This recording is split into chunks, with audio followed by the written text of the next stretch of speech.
Chapter 6:12. After tidying up, Yenyu quickly went to the front hall to make arrangements for the price increase. When the notice for the minimum consumption of 100,000 upper-grade spirit stones was posted, like a stone that caused 1,000 ripples, the news quickly spread in cornucopia and everyone thought that Sleeping Spring Loft had gone crazy. It immediately attracted a lot of people to Sleeping Spring Loft. Everyone wanted to see if someone would be so generous for a prostitute. However, to everyone's surprise, there was still an endless stream of customers. Yenyu stood in front of the door and watched the crowd's reaction with a smile. Seeing this, she immediately relaxed. A few cultivators in brocade clothes surrounded an arrogant middle-aged man and squeezed into the crowd. The people clearing the way kept yelling, "People in front, make way. Don't block the door."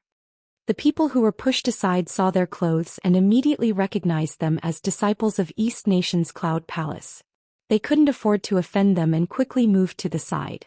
Some even recognized the middle-aged man in the middle and whispered, "Isn't that Hu Changshuo's third son, Hu Tianyun? Friend, please make way." The person clearing the way patted the shoulder of the person in front. The person who was patted turned around and glanced at them coldly. "So you're a disciple of Cloud Palace. Too bad this Sleeping Spring Loft doesn't belong to your family. Why should I make way?" The person clearing the way glanced at his bright yellow clothes and frowned. He turned around and looked behind him. Hu Tianyun took 2 steps forward and glanced at the person's bright yellow clothes. He said arrogantly, "So you're a disciple of Junlin Palace. This Sleeping Spring Loft is a place to spend money and have fun. I don't think the onlookers should block the way of the customers, right?" The crowd became excited. Hu Changshuo and Qi Jujuan were both soul formation final stage cultivators. Now that they were facing each other, there might be a big show to watch. "How do you know I'm here to watch and not to spend money and have fun?" The disciple of Junlin Palace retorted. Both sides had powerful backgrounds. He obviously couldn't weaken the sect's reputation. Otherwise, he wouldn't be able to explain himself when he returned. "You're only nascent soul realm early stage. May I ask which generation of disciple of Junlin Palace are you?" Hu Tianyun glanced at the Sleeping Spring Loft sign and said arrogantly, "Look carefully. The minimum fee is 100,000 top-grade spirit stones. If it's inconvenient, please step aside. Don't block the customers behind you." What he was implying was, "Can you afford it?" The expression of the disciple of the monarch's descent palace changed slightly. He snorted coldly and did not say anything else. Under everyone's gaze, he braced himself and strode into the spring slumber loft. "Why are you pretending to be rich when you don't have money? Why bother?" Hu Yuntian seemed to mutter, but the people around him heard it clearly. The disciples of the Heavenly Peak Cloud Palace all laughed and escorted him to the door. Hu Yuntian walked to the door and paused for a moment. His gaze fell on the poem on the slanted wall. He recited, "Spring sleeps without knowing the dawn. Everywhere I hear birds chirping. The sound of wind and rain at night, the number of fallen flowers is unknown." It is indeed a good poem. Just this poem alone should increase the value of the Sleeping Spring Loft by 100 times. It is not a place that ordinary people can casually come to. One of the accompanying disciples immediately echoed, "That's right, Senior Nyo's poem was personally written by Senior Yin here. This kind of situation is extremely rare. Indeed, it was not a place where ordinary people could enter. The price should have been raised long ago and not just anyone could barge in. Otherwise, it would be a disgrace to the statuses of the 2 seniors." Hu Yuntian smiled faintly. As soon as he turned around, his eyes lit up. His gaze fell directly on Yenyu, who was standing at the door. He lightly clapped his hands and said, "With such a stunning beauty in the Sleeping Spring Loft, 100,000 upper-grade spirit stones is indeed not a lot. It is worth the price." As he said this, he pointed at Yenyu and said to the people beside him, "Make the arrangements. She will accompany me today." As soon as these words came out, the surrounding people were in an uproar. Yenyu's expression changed slightly, but she still stood there with a smile. Hu Yuntian looked back in confusion. Someone beside him tugged at him with some fear and whispered, "Third young master, your words are a little too much. She is the owner of this place and Senior Nyo is now living here." He did not finish his words, but Hu Yuntian immediately reacted. Now that the matter between Yenyu and Nyo Yid had spread everywhere, he had naturally heard about it. Although he was arrogant, he also knew that there were some people he could provoke and some people he could not. Niu Yi dared to slap Fatty Pei's face in public. He was a person that even Yin Baikong had to be polite to. He was not someone that Hu Yuntian, the third young master, could afford to offend. He immediately strode in front of Yen Yu, bowed and apologized. So it is Owner Yen. It was I who spoke rudely. Please forgive me, Owner Yen. The surrounding crowd suddenly sighed. Yen Yu had climbed up to a high branch, and now even Hu Changshuo's son had to be courteous to her. Things were really different now. It is not your fault for not knowing. Please come in. Yen Yu smiled and waved her hand. After Hu Yuntian and the others bowed, they did not dare to be presumptuous anymore and walked in. Fortunately, these words were not heard by Yu Qianchou in the backyard. Otherwise, Hu Yuntian might be in some trouble today. Yen Yu stood there for a while longer and a few more waves of people came in. When they passed by her, they all respectfully saluted and said, Headmaster Yen. They were all disciples of famous sections. Ordinary cultivators indeed couldn't afford such a high price. The crowd couldn't help but sigh. A group of disciples of famous sects actually bowed respectfully to a brothel proprietress. This was simply unheard of. Just as Yen Yu felt that it was inappropriate for her to stand at the door and was about to turn and leave, a burst of exclamations came from the street. Most of the crowd in front of Sleeping Spring House immediately dispersed and rushed to the street. Yen Yu was startled. She immediately called over a shop assistant and ordered him to see what was going on. Not long after, the shop assistant ran back to inform her that the World Commerce Association had announced new information about the sale of limit-breaking pills. In the backyard, Yu Qianchou, who was lying naked on the bed, was humming a tune when he suddenly heard the exclamations coming from the distant street. He immediately got up, put on his clothes and prepared to see what was going on. Just as he walked into the courtyard, he saw Yen Yu swaying her hips as she walked over. What's going on outside? Yu Qianchou asked. Yen Yu relayed the information that the shop assistant had gathered in detail. The restriction-breaking pill costs 2 million high-grade spirit stones each. Those who wish to purchase it must pay a deposit of 1 million. Yu Qianchou said a few words, his eyes narrowed slightly, and then he let out a series of cold laughter. He now understood everything. He really had to give it to Yin Baikong. This old fellow's business mind was really amazing. His wishful thinking was really good. No wonder he dared to say such arrogant words. If there were tens of thousands of limit-breaking pills that cost 1 million high-grade spirit stones, he would have eaten them all. At first he thought that Yin Baikong was just trying to brush him off when he said he would sell limit-breaking pills. He didn't think that Yin Baikong would sell limit-breaking pills to other forces and watch them grow stronger. He didn't expect that Yin Baikong was still hiding such a trick. For example, if an early-stage foundation establishment cultivator wanted to raise their cultivation to early-stage tribulation passing, they would need 9 limit-breaking pills, which were worth 1 million. In addition to the 2 million or so spirit stones used, one cultivator would need to spend about 10 million high-grade spirit stones. Now that he was selling limit-breaking pills for 2 million each, it was equivalent to giving Yin Baikong one for free. The more people bought, the more limit-breaking pills he would get for free. In the end, he only needed to pay a small portion of the spirit stones for the world commerce's disciples to absorb spiritual energy to raise their cultivation. With the world commerce's financial resources, it wouldn't be a problem at all. The limit-breaking pills he consumed would be equivalent to getting them for free. What was even more amazing was that Yin Baikong actually used the tactic of paying a deposit in advance. In other words, no matter how many limit-breaking pills he bought from him in the future, he would still have to fork out the capital of the few billion he gave him before. If he played it even more ruthlessly and got the deposit of 5 billion, he could immediately buy another 5,000 pills from him. He wouldn't even have to fork out the capital because once the previous 5,000 limit-breaking pills were delivered to the buyer, the original capital of the few billion would be recovered. Yin Baikong didn't have to bear any risk at all, because if he played it this way, the 5,000 limit-breaking pills he had on hand would put him in an invincible position. Amazing. He had succeeded in this gamble and was now sitting on the fishing platform. Previously, he really thought that Yin Baikong would need to mobilize a large amount of the world commerce's working capital to buy the pills. Now that he saw the situation, he decisively made a move and got back the capital with interest. In the future, he wouldn't need to mobilize a single cent of the world commerce's working capital. With his methods, no one from the various countries would be able to escape his grasp. Perhaps some people would say that 2 million per limit-breaking pill was too expensive and that no one would buy it. But the real limit-breaking pill was so miraculous that it couldn't be bought for 2 million per pill. Moreover, for the various countries, starting from accepting a disciple and nurturing him to the early stage of tribulation passing would take many years, including daily expenses. Even if they spent 40 to 50 million high-grade spirit stones, they still might not succeed. Now they only needed to spend 10 million high-grade spirit stones. Even with the price of the 7 treasures pill, it wouldn't exceed 20 million.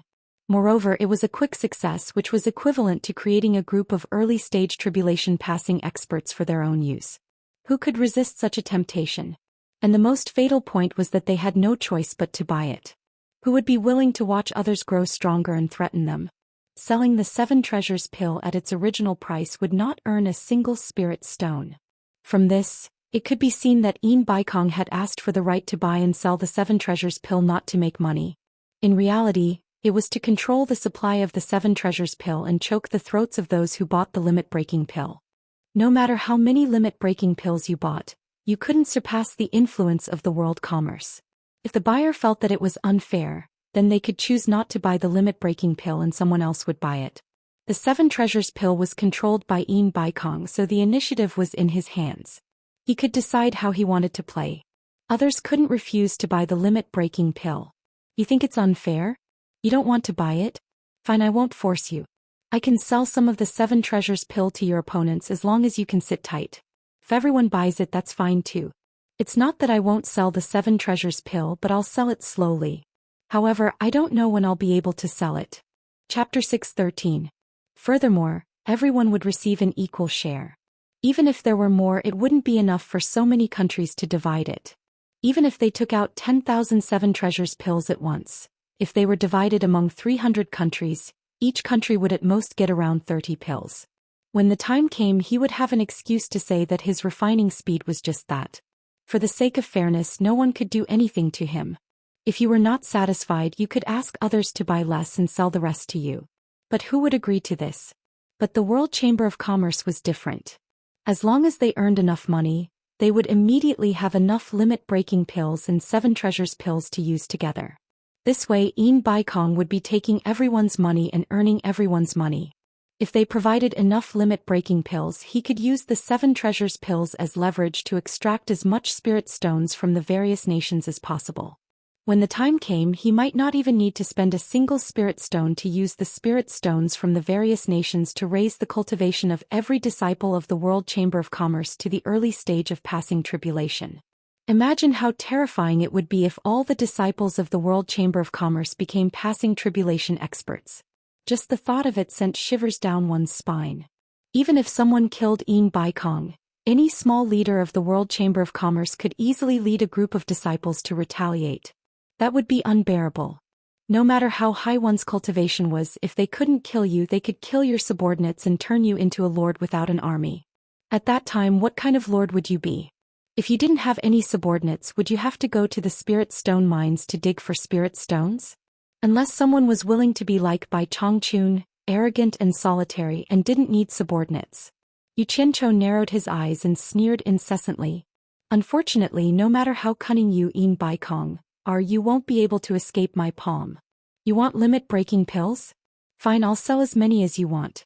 I'll let you earn them slowly. The more you earn, the harder it will be for you to clean up. Once the 7 treasures pills hit the market in large quantities, it will be the end of the World Chamber of Commerce. I won't have to worry about that jade archive depicting the various nations. I'll take this opportunity to take care of you. Seeing his expression, Yenyu asked carefully, "Is there a problem? I still want to buy some limit-breaking pills." Yu Qianzhou was stunned. He looked her up and down and said in surprise, "You're already at the early stage of crossing calamity. Why do you still want to buy the restriction-breaking pill?" Yenyu shook her head and said, "It's not me who bought it, it's the Sisters of Sleeping Spring Loft. Everyone earns this shameless money just to go further on the path of cultivation. A few of them occasionally encountered generous benefactors and saved some money, wanting to take advantage of this opportunity to improve their cultivation to the next level. However, they're afraid that they won't be able to buy them if they have too few pills and too many people, so they want me to buy some through my relationship with you. At first I didn't agree, but I couldn't resist their begging. After all, it's not easy for everyone. Seeing that Yu Qianqiu seemed to be a little unhappy, Yan Yu hurriedly waved her hand and said, "Don't worry, the money they have saved up is only enough for each of them to buy one. Also, they would pay according to the selling price, not a single spirit stone less. They're just worried that they won't be able to see the 5,000 restriction-breaking pills on the market before they'll be divided up by the big powers." Then she weakly added, "Is it okay? If not, then forget it." Yu Qianqiu frowned and stared at Yan Yu, not knowing what to say. Although he had a physical relationship with her, he didn't know her very well. There were some truths that he couldn't tell her. After thinking for a while, he frowned and said, "Yan Yu, some things aren't as simple as they seem. Some things are games played by the upper echelons of the cultivation world. It's not something you can afford to play. As for your sisters, you can do whatever they want. Don't say anything, just tell them that I don't agree. However, it's best if you don't get involved. Remember, once you earn enough money, leave this place quickly." From his words, Yan Yu had already sensed that something big was about to happen. Now that she heard him talk about games played by the upper echelons, she realized how terrifying this matter was. She solemnly nodded and said, "I understand. I won't get involved in this matter." Yu Qianqiu gave a gratified smile. Suddenly he raised his head and looked at the sky. He thought to himself, after Yin Baikong announced this news, he should have come looking for me, right? Doesn't he want to find some excuses to fool me? While Yan Yu was wondering what he was looking at, a shop assistant ran in from the back door of the front hall. After bowing to Yu Qianqiu, he respectfully said to her, "Boss, there are a dozen female loose cultivators outside. They said they want to stay in the building." Rather than calling them shop assistants, it was more appropriate to call them pimps. Yan Yu waved her hand and said, "Bring them here." The shop assistant nodded and went back. "What do you mean by staying in the building?" Yu Qianqiu asked in surprise. "Isn't it all because of you?" Yan Yu rolled her eyes and explained in a bad mood. Only then did Yu Qianqiu realize that staying in the building was just a nice way to put it. To put it bluntly, staying in the building and selling their bodies to earn money. Ever since the Sleeping Spring brothel became famous and the price increased, there would be 1 or 2 female loose cultivators joining the Sleeping Spring brothel every day. However, it was the first time that more than a dozen of them came at the same time. It must have something to do with the minimum spending of 100,000. With such a high income, even if the Sleeping Spring brothel took a cut, it was still an irresistible temptation for them. Perhaps even those loose cultivators who didn't want to do this couldn't resist such a big temptation. Yu Qianqiu was really speechless.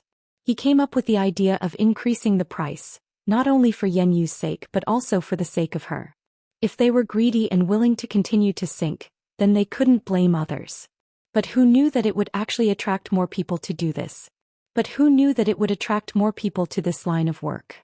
He didn't know if he was doing a good thing or a bad thing. At this time, the shop assistant had already brought in 13 women. Their appearances were not bad. In fact, in the cultivation world, most of the people who had spiritual roots were better looking than mortals. Or they would go to the other extreme and their appearance would be abnormally ugly. After the 13 women bowed to the 2 of them, they stood in a row under the shop assistant's instructions. Yan Yu also took out the demeanor of a brothel keeper and checked them one by one. Sigh. What a sin. Yu Qianqiu was speechless. He also looked at these women. A woman with disheveled hair and a dirty face attracted his and Yan Yu's attention at the same time. Both of them couldn't see through her cultivation. This made the 2 of them feel a little strange. For loose cultivators whose cultivation had reached the crossing calamity stage, even robbing in the cultivation world would be better than doing this. The woman's head was slightly lowered and her hair was disheveled, so they couldn't see her face clearly. Her untidy clothes were wrapped around her body as if they hadn't been washed for years. Yan Yu turned around to look at Yu Qianqiu. She saw that he was squinting at the woman. Obviously, he also noticed that something was wrong. With Yu Qianqiu's support, Yan Yu wasn't afraid that the other party would come up with any tricks. She then stood in front of the women and started lecturing. Since everyone has come to Sleeping Spring brothel, you must be clear about the rules. However, I still have to remind you. I don't have too many rules here. Anyone who comes to my brothel will be provided with a single room for free. I won't force you to do anything, and it's up to you whether or not you want to receive customers. However, Sleeping Spring brothel will take 50% of the revenue from receiving customers, which is half. The tax for cornucopia will be paid by Sleeping Spring Brothel. At this point, among the 13 people, someone suddenly asked, "Didn't you say that Sleeping Spring Brothel is now exempt from all taxes?" Yu Qianzhou looked at the woman who spoke, speechless. Yan Yu nodded and said, "Last time, Senior Yin said that Sleeping Spring Brothel is exempt from all taxes. If you really don't want to collect taxes, then I will return the tax to you. It's all hard-earned money, so I won't take advantage of you. In other words, if you don't pay taxes, Sleeping Spring Brothel will only take a 40% commission. The reason why I want to take a commission is because the workers in the brothel have to pay, and this Sleeping Spring Brothel also has to pay rent and taxes every month, plus some necessary bribing. In fact, I won't earn much from each of you. However, I have to make one thing clear." Yan Yu stared at the woman with disheveled hair and a dirty face and said, "I know it's not easy for everyone. Although I also want to help everyone, Sleeping Spring Brothel has to be maintained. If anyone doesn't want to do it, it's better to quit as soon as possible because Sleeping Spring Brothel has a rule, and it's an old rule. You'll have to consider it every 5 days, and if you don't receive any customers, it means you're not suitable for this business. It's better to leave your room for those who really need it. When the time comes, you'll be asked to leave. Do you have any other questions?" Yu Qianzhou looked at Yan Yu, not knowing whether to laugh or cry. This woman was a virgin, but she had a way of managing a brothel. He really didn't know where she learned it from. The other women were a little embarrassed to speak, but the woman who asked the question earlier spoke again. "How do you settle the money?" "You can settle it every day because you can come and go freely here. No one will restrict you and you can leave at any time. If you stay here for a long time and don't rush to settle the bill, we will take the initiative to settle it with you once a month, and you won't be short of money." After Yan Yu finished explaining, she once again asked if everyone had any questions. At this point, no one asked anything else. Yan Yu immediately told the waiter, "Arrange a room for each of them." The waiter obeyed and waved at the dozen women, "Come with me." Yu Qianzhou looked at the group of people walking away in a line and was a little dumbfounded. Did they start doing it just like that? Yan Yu looked at him and rolled her eyes. "Have you never seen this before? Do you think I'm quite bad? What are you looking at?" She looked back at the direction he was looking at, and saw that the woman with disheveled hair and a dirty face was still standing in the same place. The waiter also noticed that one person was missing and shouted over, "Hey, what are you spacing out for? Come with me." The woman with disheveled hair and a dirty face raised her head and smiled charmingly at Yan Yu. "Honey, I have something to talk to you in private. I don't know if it's okay?" There was a charm hidden in her laughter that made people's bones go soft, and her eyes were also overflowing with charm, but her face was really dirty and her appearance couldn't be seen clearly. As soon as Yu Qianzhou heard this voice, he was startled.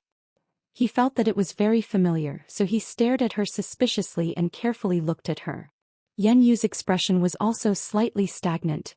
Then she waved to the waiter and said, "You take them to go first." Chapter 6:14. The sounds of extravagance could be heard continuously in Sleeping Spring Tower, but the backyard was quiet. 3 people stood there and sized each other up. "You must be Senior Nyo Yid, whose name has shaken the world, right?" the unkempt woman asked respectfully. There was a hint of puzzlement in her alluring eyes. She seemed to have seen this Senior Nyo somewhere before. Hence she sized up Yu Qianzhou bit by bit. Yu Qianzhou nodded without saying a word, but his heart trembled. That gaze was too familiar. It was a gaze that could charm all living things, and it was exactly the same as the 100 Charms beauties. However, the unkempt and dirty attire made it impossible for others to see her true appearance. Yu Qianzhou suppressed the shock and bewilderment in his heart and sent a private message to Yan Yu. "Yan Yu, let her return to her original appearance." Yan Yu understood what he meant and said to the unkempt woman, "I don't care who you are. If you have something to say, please show me your sincerity. I don't think there's anything to say to someone who hides her face." She casually pointed at the small room at the side of the house, which was used for bathing. Her meaning was already very clear and there was no need for her to say anything else. The unkempt woman giggled and bowed slightly to the two of them. She did not waste her breath and walked into the room where the bathing area was. Yu Qianzhou stared at the figure that disappeared behind the door and he was a little absent-minded. He noticed that not only did the woman's gaze resemble the 100 Charms beauties, even her laughter was the same. Although her disheveled hair and dirty face covered her true appearance, as long as she made a sound or revealed a frown or a smile, Her overflowing charm could not be concealed. But why would the 100 Charms beauty appear here? Yu Qianzhou frowned.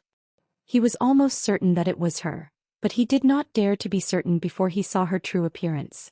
After all, the 100 Charms beauty was the master of a cult, and there was no way she would come here so easily. Once her identity was exposed, it would be too dangerous. Yan Yu looked at the room, then at Yu Qianzhou's expression. She felt that there was something off about his expression.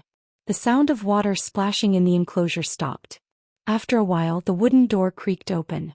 The two people in the courtyard were stunned at the same time. Yan Yu's eyes were filled with amazement, while Yu Qianzhou was speechless. A beautiful and graceful figure leisurely walked out. Her light muslin was like fog as she walked, and her charming smile was dazzling.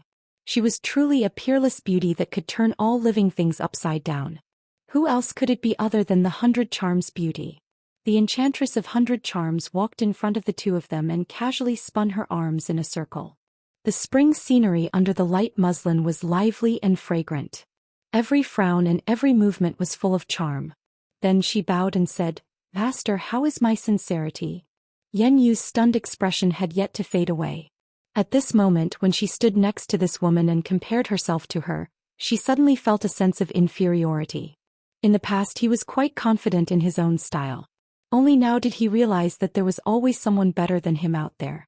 As a woman, this was the first time she knew that a woman could be so feminine that even a woman's heart palpitated with eagerness. When the two women stood together in terms of appearance, they were equally matched. However, in terms of charm, the difference was not that small. It was like one was a disciple who had just seen the door of charm, enough to make a man's heart palpitate with eagerness, while the other was a graceful grandmaster who could charm all living things. They were not on the same level at all.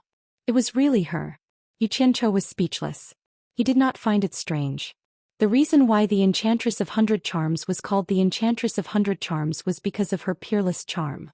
Moreover, after spending some time together, he had more or less developed some immunity.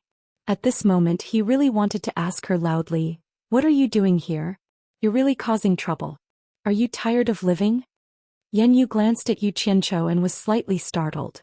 He was curious. Such a woman, even her own heart palpitated with eagerness. However, this Niu Yid's eyes were somewhat cold. "No wonder you want to conceal your true appearance. With your charm, once you reveal yourself, I'm afraid you won't be able to reach the cornucopia." Yan Yu could not help but praise. She then asked, "Don't you have something to say to me? Please speak." A wise person does not lie in front of others. The Enchantress of 100 Charms said to Yan Yu indifferently, "I want to find a place to stay here." Her eyes were always faintly discernible at Yu Qianzhou, still a little puzzled. Yan Yu was startled. She shook her head and said, "I'm afraid I'll have to disappoint you. I don't know what you want to do and I don't want to know. However, my spring slumber loft is a group of people with a poor life. We are weak and can't afford to cause trouble. Please find another place to stay." "I'm sorry." The Enchantress of 100 Charms explained, "Mistress Yan has misunderstood. I'm definitely not here to cause trouble. I just heard about the bustle of the cornucopia and wanted to come and take a look. After the cornucopia ends, I'll leave." Yan Yu said disapprovingly, "There are many cornucopia restaurants and inns. Although it's a little expensive, I'm sure this sister isn't someone who lacks money to spend. Mistress Yan has a good eye. I really don't want to be harassed too much and I don't dare to cause trouble." The Enchantress of 100 Charms smiled bitterly as she looked at her figure. Yan Yu was silent. Indeed, with her beauty, if she were to show her face in public, it would indeed cause trouble. This was the sorrow of women. She paused and said, "Then why did you choose to stay in my spring slumber loft?" The Enchantress of 100 Charms turned around and bowed to Yu Qianzhou. She said, "It's naturally because of Senior Niu. Senior Niu's cultivation is profound, and his name shakes the world. With Senior Niu in the spring slumber loft, who dares to touch the people of the spring slumber loft?" Yu Qianzhou was speechless. "You really know how to choose a place. In Wuxia you hid in the myriad flower loft and here you want to hide in the spring slumber loft. But why do I keep bumping into you in this kind of place?" Just at this moment, a figure suddenly appeared in the courtyard. Sikongju suddenly appeared and nodded slightly to Yan Yu. The latter quickly returned the greeting, "Senior Sikong." Sikongju glanced coldly at the Enchantress of 100 Charms and paused slightly. He then bowed to Yu Qianchou and said, "Senior Nyo, my master invites Senior to the God of Wealth Peak for a chat." They really came. Yu Qianchou nodded and glanced at the Enchantress of 100 Charms. He transmitted his voice to Yen Yu. "This woman's background isn't ordinary. Keep her for now. She won't be a hindrance to you." He casually threw out a flying sword and stepped on it, flashing towards the peak of the God of Wealth Peak. Sikongju glanced at the Enchantress of 100 Charms again and flew into the sky. "This person is the spirit-severing expert, Sikongju?" The Enchantress of 100 Charms asked with a burning gaze. After getting Yen Yu's confirmation, she couldn't help but sigh. She sneaked all the way here and didn't expect to see two legendary spirit-severing experts today. Ever since China's cultivation world found out that there were spirit-severing experts in the various countries, all the sects were worried that they would be annihilated at any time. Fortunately, that scum of the cultivation world, Yu Qianchou, who was forced to leave the Cultivation World Alliance, had already made a name for himself in the various countries. It was said that he had even established a relationship with a few spirit-severing experts. As a result, no matter how close the sects were with Yu Qianchou, they all secretly sent people over in hopes of contacting Yu Qianchou. When the Enchantress of 100 Charms heard that there was a #1 expert in the cultivation world, she was immediately shocked. This was because she remembered that Yu Qianchou had once told her that his master was an invincible figure in the world. She didn't know before, but after understanding, the Enchantress of 100 Charms was moved. If there was anyone in the cultivation world who was invincible, it would probably be Bai Changqun. Thinking of all kinds of stories about Yu Qianchou that she had heard, the Enchantress of 100 Charms was even more certain of her guess. It was said that Bai Changqun, who had an unfathomable cultivation level, had a close friend, a spirit-severing expert called Mr. Nongzhu. During the saber drawing assembly, it seemed that the people of Limitless Island had some misgivings about the girl in purple beside Yu Qianchou and said that her master was Mr. Nongzhu. Later, she heard that when Yu Qianchou was in Daong Kingdom, he was together with Mr. Nongzhu. The two coincided, so it was definitely not a coincidence. The Enchantress of 100 Charms was already 90% sure that Yu Qianchou's master should be the #1 expert in the world, Bai Changqun. She didn't know this secret. Although she didn't mention it to others, she was wild with joy. The Enchantress of Illusion Palace was already declining in her hands. Now that they were facing such a serious situation, she absolutely wouldn't allow the Enchantress of Illusion Palace to be destroyed in her hands. Taking 10,000 steps back, even if the Chinese cultivation world was overturned, she had to find a way to protect the Enchantress of Illusion Palace. This was her responsibility as the palace master. However, the spirit-severing experts who stood at the peak of the cultivation world in all the countries were a group of powerful existences. With her ability, there was no hope of protecting it. Therefore she thought of Yu Qianchou. The disciple of the #1 expert in the world should have the ability to help her. However, how could the remaining elders of the Enchantress of Illusion Palace let the palace master take the risk so easily? Under the strong resistance of the elders, she still resolutely decided to come to find Yu Qianchou for help. The reason she convinced the elders was that all the sects were sending people to contact Yu Qianchou. However, she had a close relationship with Yu Qianchou, so she had an advantage over others. For the stability of the Enchantress of Illusion Palace, before she left, she passed the position of Enchantress of Illusion Palace to an elder. She knew that her beauty would cause trouble. After sneaking in here, she had been dressing herself up unsightly and secretly looking for Yu Qianchou everywhere. However, when she arrived here, Yu Qianchou seemed to have disappeared from the world.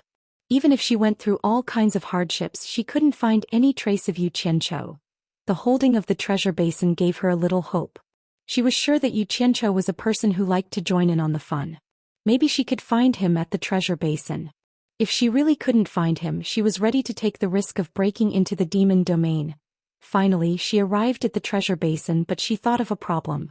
Since Yu Qianchou had the intention to hide his traces, even if he came to the treasure basin, he might not let everyone know. Then how could she find him? It just so happened that the House of Spring Slumber had caused a great commotion, and with the support of the mysterious expert Nyo Yid, no one dared to find trouble with the House of Spring Slumber. She gritted her teeth and decided to show her true face at the House of Spring Slumber. Presumably, with her beauty, she should be able to quickly become famous in the treasure basin. As long as Yu Qianchou came to the treasure basin, she didn't believe that he would be so heartless to not come out to see her. The temptress naturally knew how dangerous it was to do this. It was easy to show her face but difficult to get away. But there was no doubt that this was the most promising way to find Yu Qianqiu. Chapter 6:15. The Cornucopia Assembly opened with a bang. The Cornucopia Assembly, the headquarters of the World Chamber of Commerce, suddenly became the focus of the entire cultivation world. The scale of the Cornucopia Assembly this time was far larger than any previous one. The number of participants greatly exceeded the expectations of the World Chamber of Commerce, and the entire Cornucopia Assembly was already overcrowded. At the end of the day, the reason why the heroes of the cultivation world were willing to participate in the banquet was probably because of the restriction-breaking pill. Crooks and honest folk mixed together, and this was often the time when accidents were most likely to occur. The World Chamber of Commerce had no choice but to mobilize experts from their branches. The most shocking thing was that soul formation experts, who were rarely seen in the past, also appeared in the Cornucopia Assembly. From time to time, there would be a burst of exclamations from the crowd moving around the cornucopia. Everyone would always see the flow of people separate at the entrance of the various countries' shops, only to see the legendary lord of the soul formation stage, surrounded by their respective forces, settle down in their own shops. Hu Zongming of the Dayan Nation is here. The crowd rushed towards the Dayan Nation's shop. Pei Fong of the top 10 experts of the soul formation final stage is here. The crowd rushed to the street where the Millennium Nation's shop was located. Hu Changshou of the Eastern Nation is here. The crowd turned again. The lords appeared one after another, shocking the low-level cultivators who had come to pay their respects to the grand event. They happily roamed all over the place after hearing the news, just to catch a glimpse of those legendary figures at the top. I'm as fat as him. I'm as thin as him. I'm about the same size as him. My nose is the same as his. Our hairstyles are the same. Every time an expert appeared, many cultivators would be excited. They found that they could actually find something in common with themselves from these legendary experts. Even if they had the same full beard, it could make them as excited as if they had been injected with chicken blood. For those cultivators struggling at the bottom of society, being able to find even a tiny bit of similarity with themselves from these legendary experts would undoubtedly magnify it in their hearts by 1,000,000 times. Their originally gloomy and bumpy path of cultivation would instantly be filled with light. On the first day of the assembly, so many top experts had arrived. This was unprecedented. They ran around tirelessly, admiring the legendary soul formation experts one after another. Wen Lanfeng, the world's second expert, Wen Lanfeng is here. Wen Lanfeng is here too. The excitement that lingered on the streets immediately reached a climax, and the crowd surged forward like water. A few people couldn't hold back and soared into the sky. During the Treasure Basin meeting, except for the law enforcement guards and soul formation experts, no one else was allowed to fly in the Treasure Basin. Otherwise they would be severely punished. This was an agreement that all the countries had agreed to. After all, everyone had their own businesses here and too much chaos was not good for anyone. On the roof of the street, an expert at the end of the Crossing Calamity stage suddenly turned his head to look at the people who had flown up. He waved his hand and shouted, "Capture them! Kill them without mercy!" More than a dozen figures suddenly appeared from all directions, immediately blocking the three people in the air. The expressions of the three of them changed drastically, and they immediately came to their senses. They realized that they had done something stupid in a moment of impulse. One of them immediately begged, "I didn't do it on purpose, give me more." A few screams followed. The law enforcement guards didn't listen to any explanation at all. They obeyed and killed the three of them on the spot. The three people's hot blood splashed in the air, and several severed corpses smashed into the crowd, cooling down the overheated atmosphere on the street. Sikongju, who was searching midway, witnessed this scene with his own eyes. He looked at the person on the roof who ordered to kill without mercy and nodded slightly with a look of approval. He was worried that there were too many people and that everyone would be too excited and something would happen. Now this decisive kill had produced a great effect. What made Sikongju most satisfied was that this person was none other than his third disciple, Mu Lianqiu. Mu Lianqiu was the law enforcement chief of the Treasure Basin meeting, and he was responsible for maintaining the order of the meeting. When Lanfeng frowned slightly as he looked at the respectful gazes around him. He didn't expect his appearance to cause such a big commotion. He didn't like to enjoy the feeling of being superior to others. His figure flashed and he disappeared without a trace. My clothes. My clothes. A young cultivator in the crowd was pulling at his grayish-white robe as he spoke incoherently. A fellow disciple next to him asked suspiciously, "What happened to your clothes?" "So senior one likes to wear grayish-white robes just like me." The cultivator danced excitedly. The fellow disciple sneered. "Do you think your cultivation will be the same just because your clothes are the same? Idiot." The cultivator said solemnly, "That's not necessarily true. My taste is similar to Senior Wen's, which means that our understanding of cultivation will also have something in common. In other words, I'm also very likely to become a soul formation expert one day." "Senior brother, where are you going?" "Wait for me."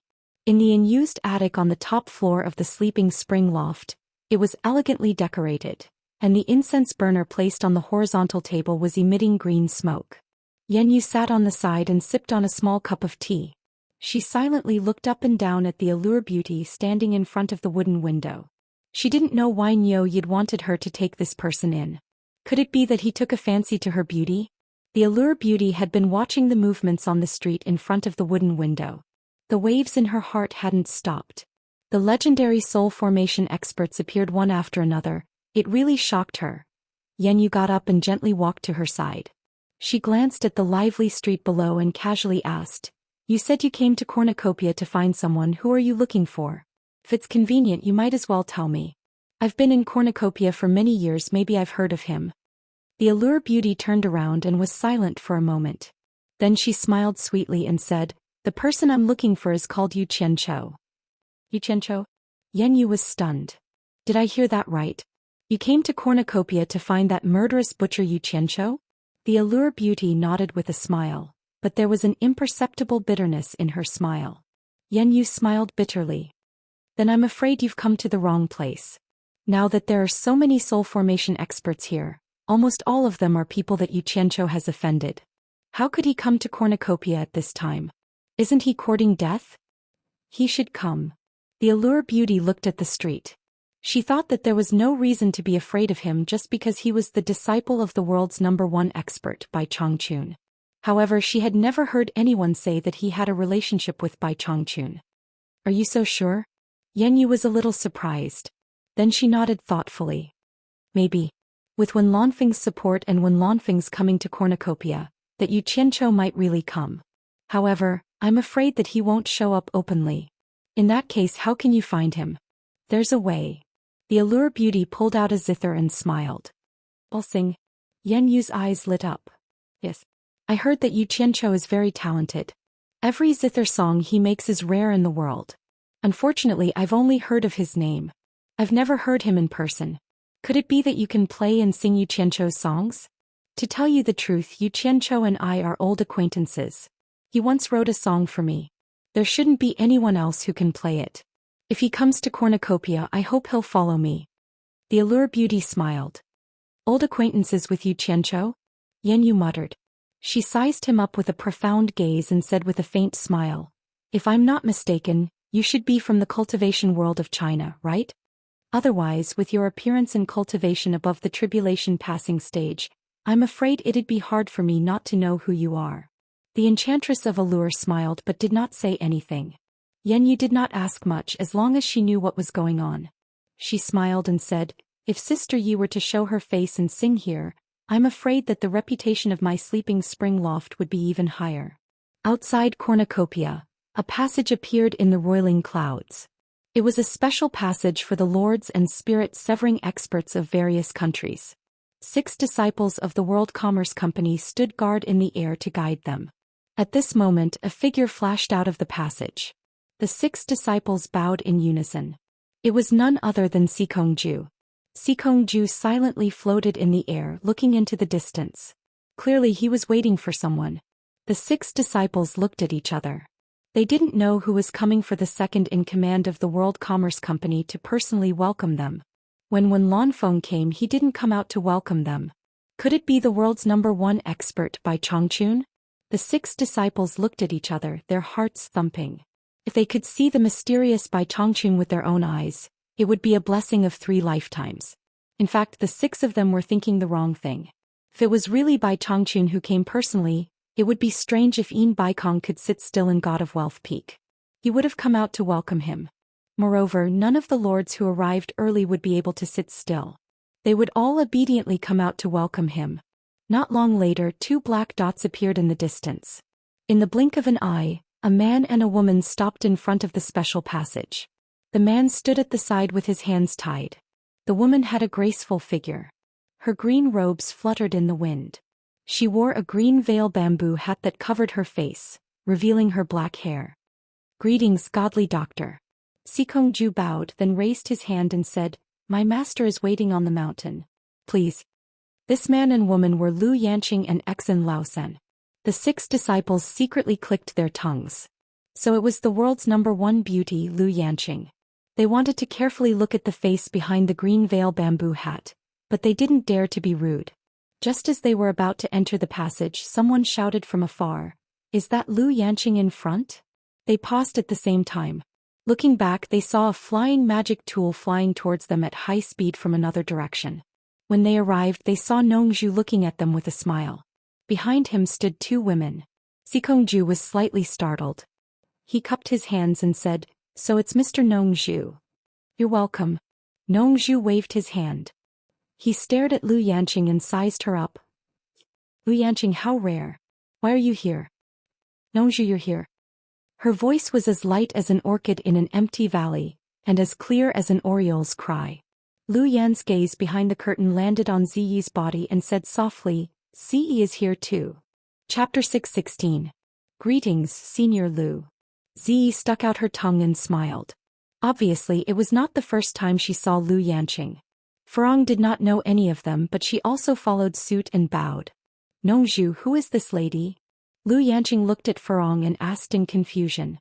Nongju laughed and said, "Her name is Furong, an old friend's disciple. He came with me to see the cornucopia." Nongju had many friends, but not many could be considered old friends. Lu Yanqing's gaze suddenly stopped at Furong's waist.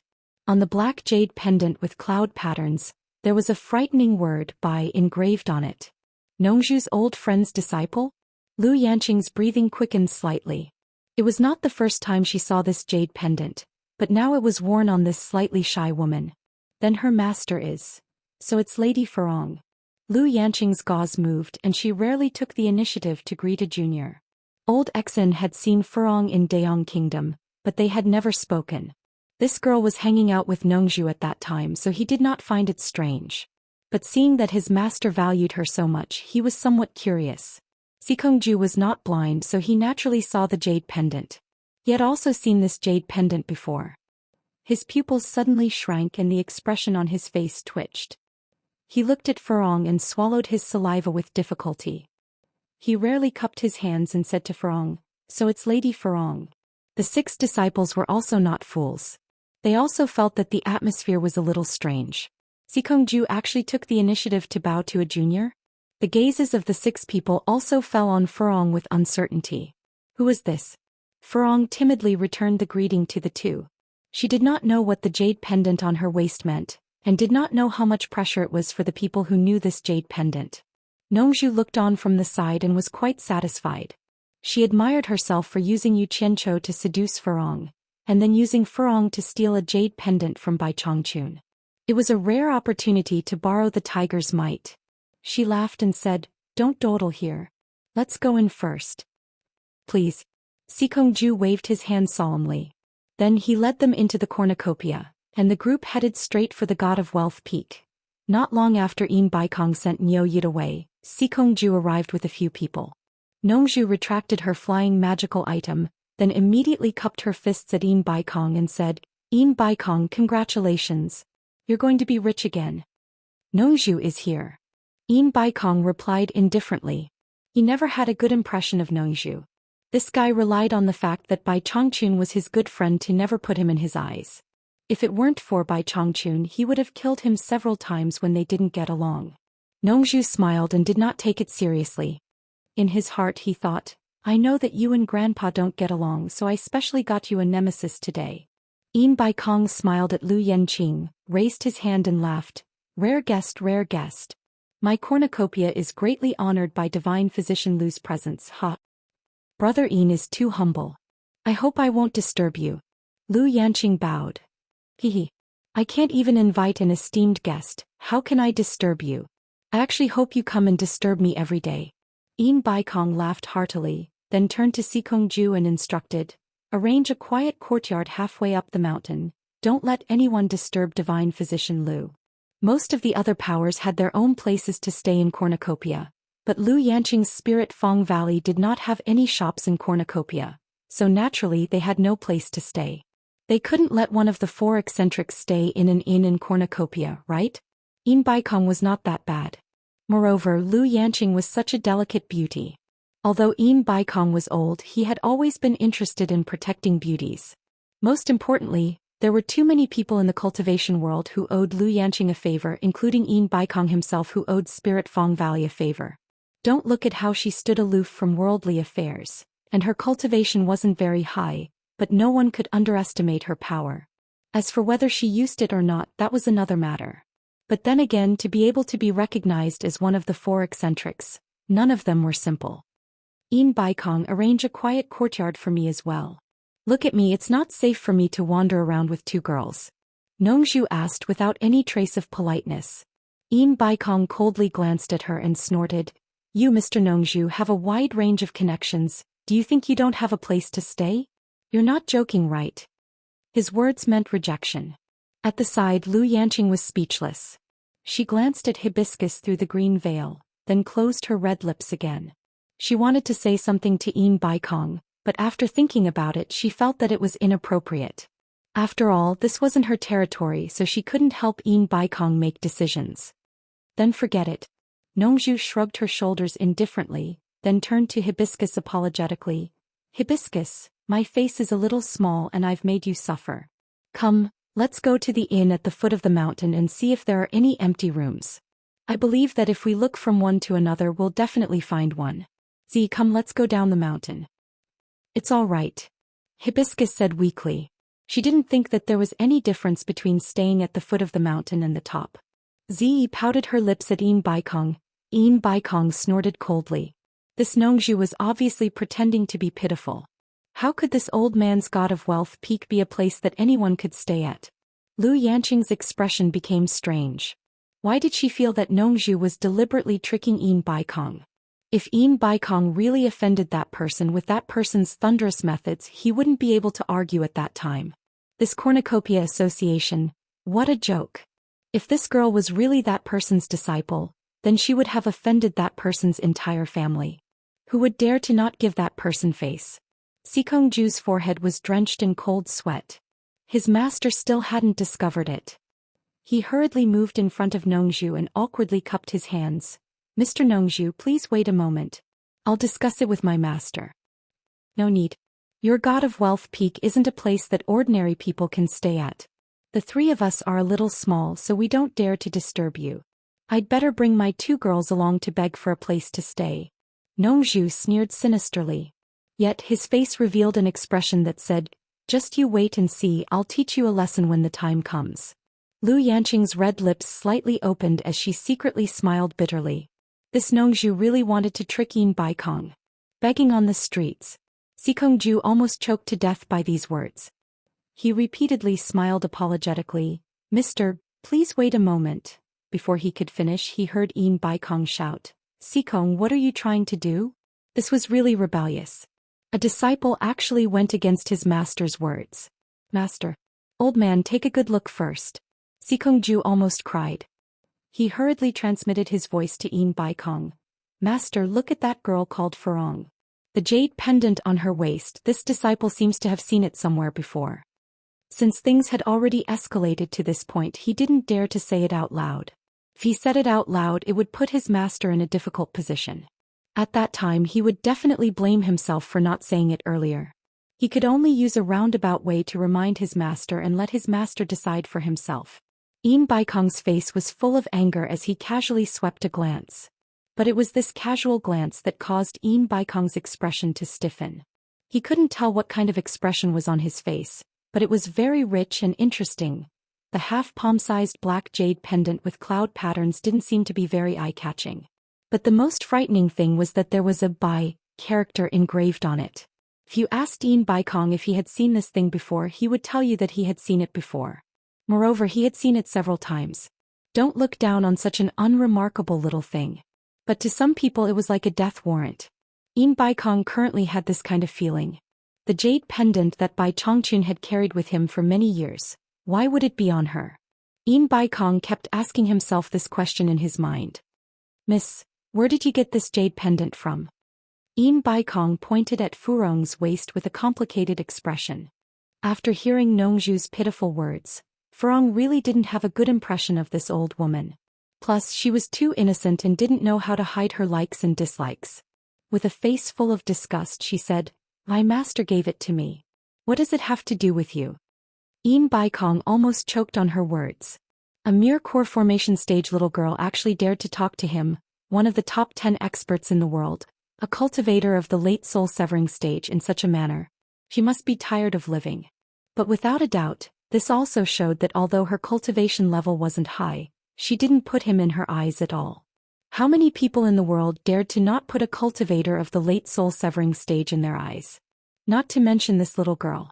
This jade pendant belonged to Bai Chongqun and she said her master gave it to her. Then her master's...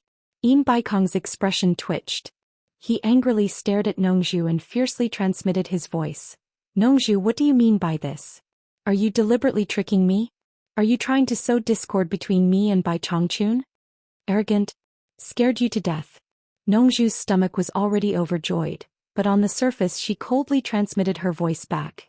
"Don't think that just because your cultivation level is high, you can wrongly accuse others. When did I sow discord between you and Bai Chongqun? What I said earlier has anything to do with Bai Chongqun. Don't tell me you don't know who this little girl's master is?" Yin Baikong yelled as he clenched his teeth. "Whether I know who her master is or not, it's none of your business. Don't tell me I have to report to you? Who gave you such a bad habit?" Nongzhu scolded him with satisfaction. These two guys looked at each other and didn't say anything, but how could Lu Yanqing and Sikongju not see that the two of them were already quarreling with each other?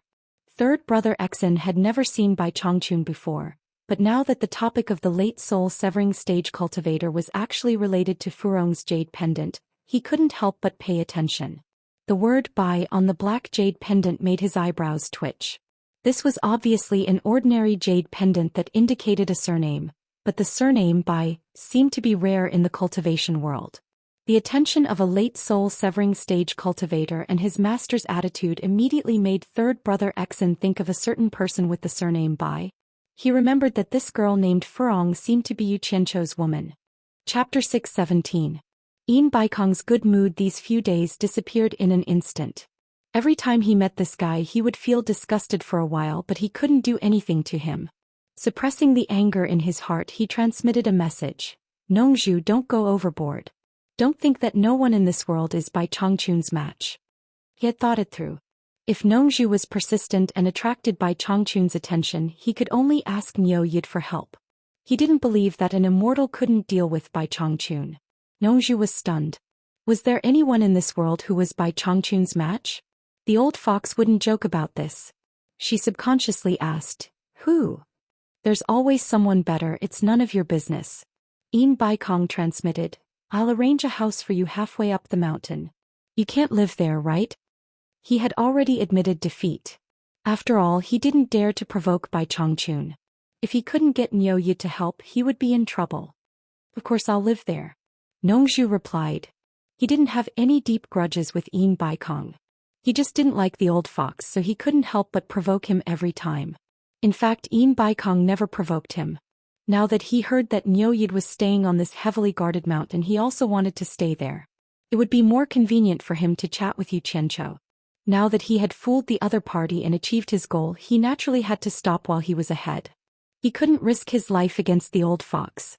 The old fox wasn't someone to be trifled with. However, he was still pondering over the old fox's words. Was there really anyone in this world who was old Bai's match? Hearing this, Yin Baikong's anger subsided a little. He turned to Sikongju and said, "Lady Furong is new here. Make the arrangements." He didn't mention Nongzhu but Furong. It was obvious that he was giving Furong some face. After that, he floated into the Hall of Wealth to avoid any more awkwardness. Third brother Exen looked at Furong and confirmed his guess. She should be that person's disciple. Divine Dr. Lu, Mr. Nongzhu, Lady Furong, please follow me. Sikongju personally led them down. Not long after, Sikongju rushed over from the foot of the mountain and rushed into the Hall of Wealth. The slightly gloomy Yin Baikong seemed to have eyes on the back of his head as he asked in a deep voice, "Has everything been arranged?" "It's done." Sikongju cupped his hands and said, "Master, Bing Qingzi brought Yan Zhuixing into the cornucopia." Yin Baikong suddenly turned around, his eyes narrowed as he said with a mischievous smile, "You still dare to come, you've got guts. Niu Yid's foresight is extraordinary. Last time we were fooled by Bing Qingzi. Yan Zhuixing. There must be something mysterious about this kid.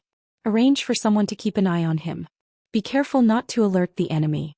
If you find him leaving the cornucopia alone, tell me immediately. I'll deal with him myself." Sikongju's eyes lit up. No wonder Master didn't pursue the matter from back then. It seems that this Yan Zhuixing is still a problem. If that's the case, then the matter from back then still had merit. He immediately replied, "Don't worry, Master. There are many people in cornucopia now.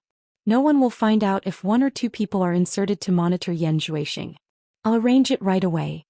There weren't many people in Bing Qingzi's group. They only brought Yan Zhuixing and Man Hu. In order to avoid unnecessary trouble, the 3 of them directly descended into the backyard of Di Rong Kingdom's shop. The manager of this place had already brought people to welcome them. Man Hu dismissed the people who came to welcome them. Who knew that after a while the manager returned and said that Hu Changshuo's third son Hu Yuntian had come to pay a visit. Man Hu glanced at his master and immediately asked the manager to bring them in. When Hu Yuntian arrived, he couldn't avoid greeting and stated his purpose. It turned out that Hu Changshuo had sent him over, saying that he had something to discuss with Bing Qingzi. Before Bing Qingzi left, he took a glance at Yan Zhuixing and left without saying anything. Actually, he didn't want to bring Yan Zhuixing this time, mainly because he was worried that something might happen. However, Yan Zhuixing insisted on coming. He said that if someone really wanted to deal with him, it would be more dangerous for him to separate from Bing Qingzi. Bing Qingzi thought about it and agreed. Plus, he couldn't force Yan Zhuixing to go, so he brought him along. However, he told Yan Zhuixing to try his best not to meet Niu Yid. No one knew the depth of Niu Yid, so he had to figure out Niu Yid's background first. There were only 3 people left in the backyard. Man Hu and Hu Yuntian were obviously very familiar with each other. The 2 of them were chatting politely. "Brother Hu, this is my junior brother Yan Zhuixing." Man Hu introduced. Yan Zhuixing nodded slightly. "I guessed it." Hu Yuntian laughed and waved his hand. "It's my first time meeting Brother Yan. I'll treat you to a fun place." Man Hu said, "I wonder what kind of place it is for Brother Hu to find it fun. I wonder if the 2 of you have heard of the Sleeping Spring Inn?" Hu Yuntian smiled. A trace of coldness flashed in Yan Zhuixing's eyes. Man Hu squinted his eyes. Those who were well informed would know that Niu Yid was currently living in the Sleeping Spring Inn. However, this guy insisted on bringing Yan Zhuixing to the Sleeping Spring Inn. "It's just a brothel. What fun can there be? I'm not interested." Man Hu refused without batting an eyelid. However, Yan Zhuixing continued, "Is it the Sleeping Spring Inn where Senior Yin and Senior Niu wrote a poem together?" "That's right. It's because the 2 seniors wrote a poem together that this Sleeping Spring Inn has a special flavor." Hu Yuntian asked with a deep meaning, "Why? Is Brother Yan interested?" He was here to probe under his father's orders. After Yin Baikong and Niu Yid met, they actually did not pursue the matter of Yan Zhuixing. This had long made Hu Changshuo suspicious, so he sent his son here to find a way to probe. In fact, Hu Changshuo was not the only one who suspected this. "I heard that Senior Niu has a lover in the Sleeping Spring Inn called Yan Yu?" Yan Zhuixing continued to ask. "Haha. Speaking of that Yan Yu, Senior Niu's eyes are really good." Hu Yuntian laughed. "Eldest senior brother." Yan Zhuixing smiled at Man Hu and said, "The Sleeping Spring Inn is famous in the world. Plus, it's hard to refuse Brother Hu's hospitality. Why don't we go and take a look?" Man Hu was startled, but he knew that Yan Zhuixing was hard to persuade. There were some things that even his master could not persuade, so there was no point in persuading him. Thus he did not say anything. Hu Yuntian laughed and immediately waved his hand, making a gesture of invitation. The three of them left together. There were fresh flowers, delicious wine and delicacies, and beautiful women dancing and dancing. Even if the price was frighteningly high, there were still many cultivators who came to the Sleeping Spring Inn. It was said that cultivators should cultivate with a pure heart and few desires, and the cultivation world had always advocated this. But in reality, how many people could truly achieve a pure heart and few desires? Everyone had a pure heart and few desires, standing aloof from worldly affairs. What was the point of fighting and killing in the cultivation world? Wasn't it to have a longer life to enjoy? You also wanted to enjoy life unfettered, and others also wanted to enjoy life unfettered. Everyone wanted freedom. However, human nature dictated that when a person could truly enjoy freedom, he or she would definitely trample on the freedom of others. Walking on the road, it was possible to accidentally step on a rock. You could easily kick it away, but when there was a huge mountain blocking the road in front of you, could you easily kick it away? No matter how free one was, there would always be troublesome stones and mountains. The difference was that the degree of freedom and ability were always proportional. There would always be stumbling stones and mountains in front of them. Was your ability to kick away a stone or flatten a mountain? If you could do it, there would be an even higher mountain waiting for you in front of them. When you could do it, you might become a stone or a mountain in the eyes of others. They would also want to kick you away and get rid of you because they also wanted to have greater freedom. Therefore, freedom was a very contradictory slogan. It was an idealistic phrase and very illusory. Only when one's ability was big or small could one distinguish the degree of freedom. No one had truly obtained unfettered freedom. Those who loudly shouted for freedom and unfettered should first ask themselves, why do you want freedom? Eat when you want to eat, drink when you want to drink, play when you want to play, and be happy when you want to be happy? Who would provide it? Who else would sacrifice their own freedom to provide for you to eat, drink, and be merry? It was still the same sentence. The size of your ability determined your degree of freedom. If you wanted to enjoy a high degree of freedom without relying on your ability, perhaps only your parents and relatives would be willing to sacrifice their freedom to do anything for you. But that was only for a while, not for a lifetime. Otherwise, how could there be such a good thing? If you wanted to trample on other people's freedom to fulfill yourself, sooner or later, you would become a stone or a mountain in the eyes of others. Hard cultivation with a clear mind and few desires was only a process to improve one's ability, not to destroy one's humanity. How many cultivators would be willing to cultivate to the point where they even lost their humanity? If they really reached the point where they had no feelings, what meaning would there be to cultivating? That would be no different from rotten wood. The minimum expenditure of 100,000 top-grade spirit stones per person in the Spring Slumber Tower was a sky-high price, but it was undoubtedly a threshold to test the ability of each cultivator. This place had a great reputation, but not everyone could come in and enjoy it. Freedom. Don't mention the past. Life is full of ups and downs, and memories can't be erased. Love and hate are still in the heart. A refreshing and touching zither tune suddenly sounded from the Spring Slumber Tower. Although the Spring Slumber Tower had a great reputation, people inevitably became tired after paying attention to it for a long time. There was no longer a crowd in front of the tower, and the cultivators on the street stopped for a short while at most.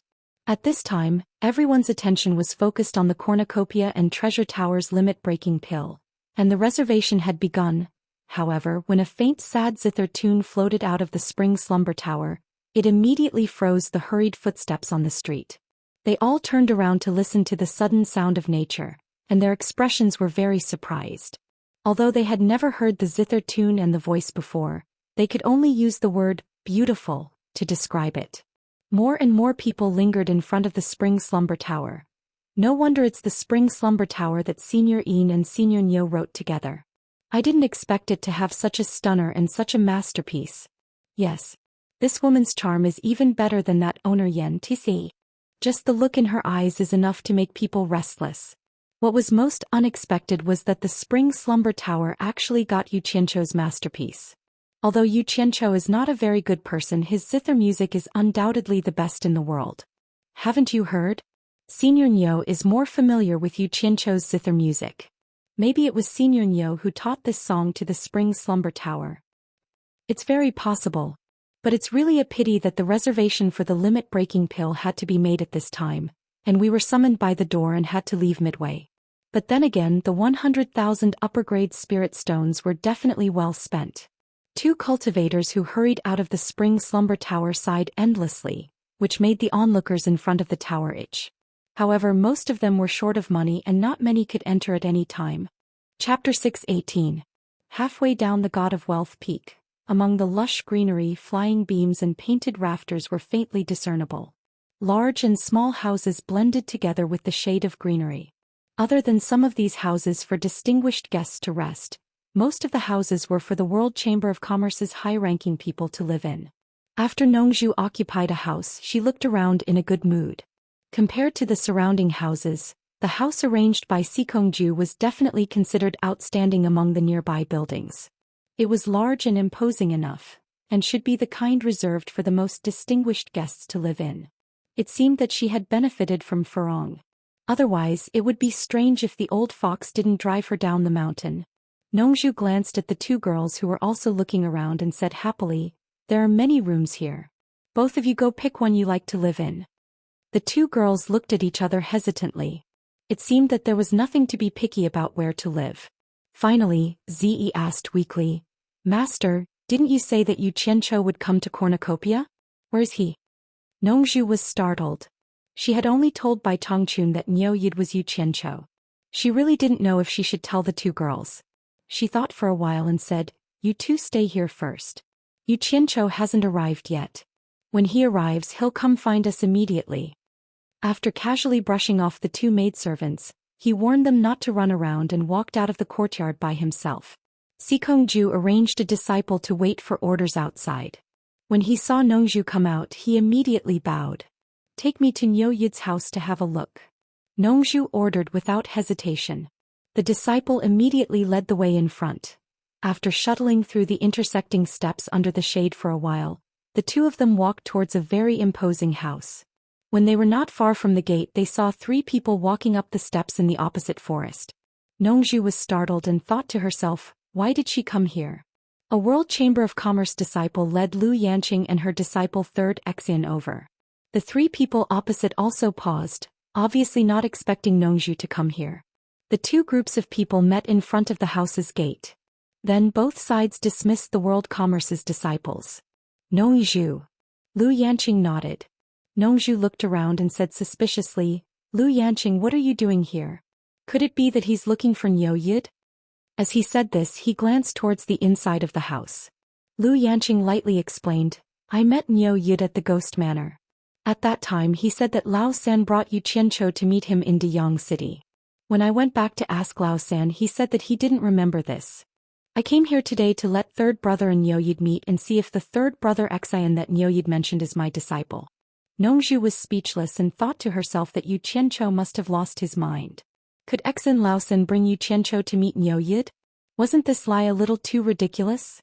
He didn't know that Yu Qianqiu was angry that Fong Ming used his name to pick up girls, so he casually lied. If Yu Qianqiu knew that the mysterious woman was Xian Lao San's master, Lu Yanqing, he wouldn't have said such a thing even if he was beaten to death. Hehe. There's such a thing. Nongzhu laughed. Little did he know that the eyes behind the gauze hat were carefully observing the changes in his expression. Perhaps Amano, Li Qiuxiang and Hai Wei heard the commotion outside, so they walked out. As for Mo Xiaojun, he was sent by Yu Qianqiu to Treasure Tower to inquire about the market. Li Qiuxiang had never seen Lu Yanqing, but Tianyi and Hai Wei looked at each other. Wasn't this woman wearing gauze hat the mysterious woman that appeared in the Ghost Manor that day? How could she appear here?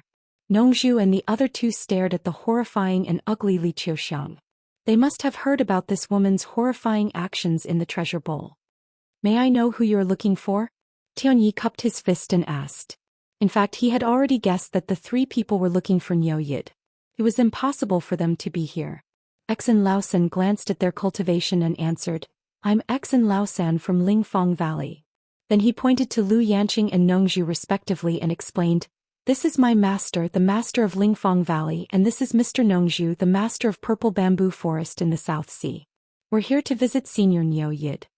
Tianyi and the other two were shocked. They didn't expect that the two famous masters of spirit-severing stage had arrived. They immediately bowed and said, "Greetings, seniors. Don't be so polite." Nongzhu waved his hand and said, "Where's Niu Yid? Is he here?" "Senior Niu is not here." Tianyi said respectfully. Where's he? Nongzhu frowned and said, do you know where he is? It's not our place to ask about Senior Nyo's whereabouts. We don't know where he is either. He should be at the foot of the mountain. Tianyi replied. They were not well informed. Those who were well informed naturally knew that Nyo Yid was either at the God of Wealth Peak or at the Spring Slumber Tower. But he couldn't say it out loud. When Nyo Yid was not here, Nongzhu and Lu Yanqing looked at each other and didn't say much. They turned around and left. Tianyi and the other two saw them off. Nongzhu and Lu Yanqing walked shoulder to shoulder on the steps of the mountain. Exin Laosen followed them from afar. Nongzhu was still trying to figure out where Yu Qianqiu had gone. Suddenly, she heard the beauty beside her ask, Nongzhu, I heard that you know Yu Qianqiu and Nyo Yid? Nongzhu was slightly stunned. Then she immediately laughed and said, I like to make friends. Nongzhu, tell me honestly, is Lady Furong Bai Chongqun's disciple? Lu Yanqing asked. Beauty Lu, there is no need to ask so clearly. Nongzhu paused and said, anyway, what you see is the truth. Lu Yanqing nodded slightly and said, I just find it a little strange. Bai Chongqun has never been defeated in his life. He is extremely arrogant. When his cultivation reached the early stage of deity transformation, he was already invincible. Now his cultivation is so terrifying that no one knows how deep it is. Being invincible must be lonely. So he fades out of the world and quietly stands in the demon region. He looks down on the world because there is no one in the world who is worthy of his attention. He is an insurmountable monument, an immortal legend. Ordinary people and things can't enter his eyes.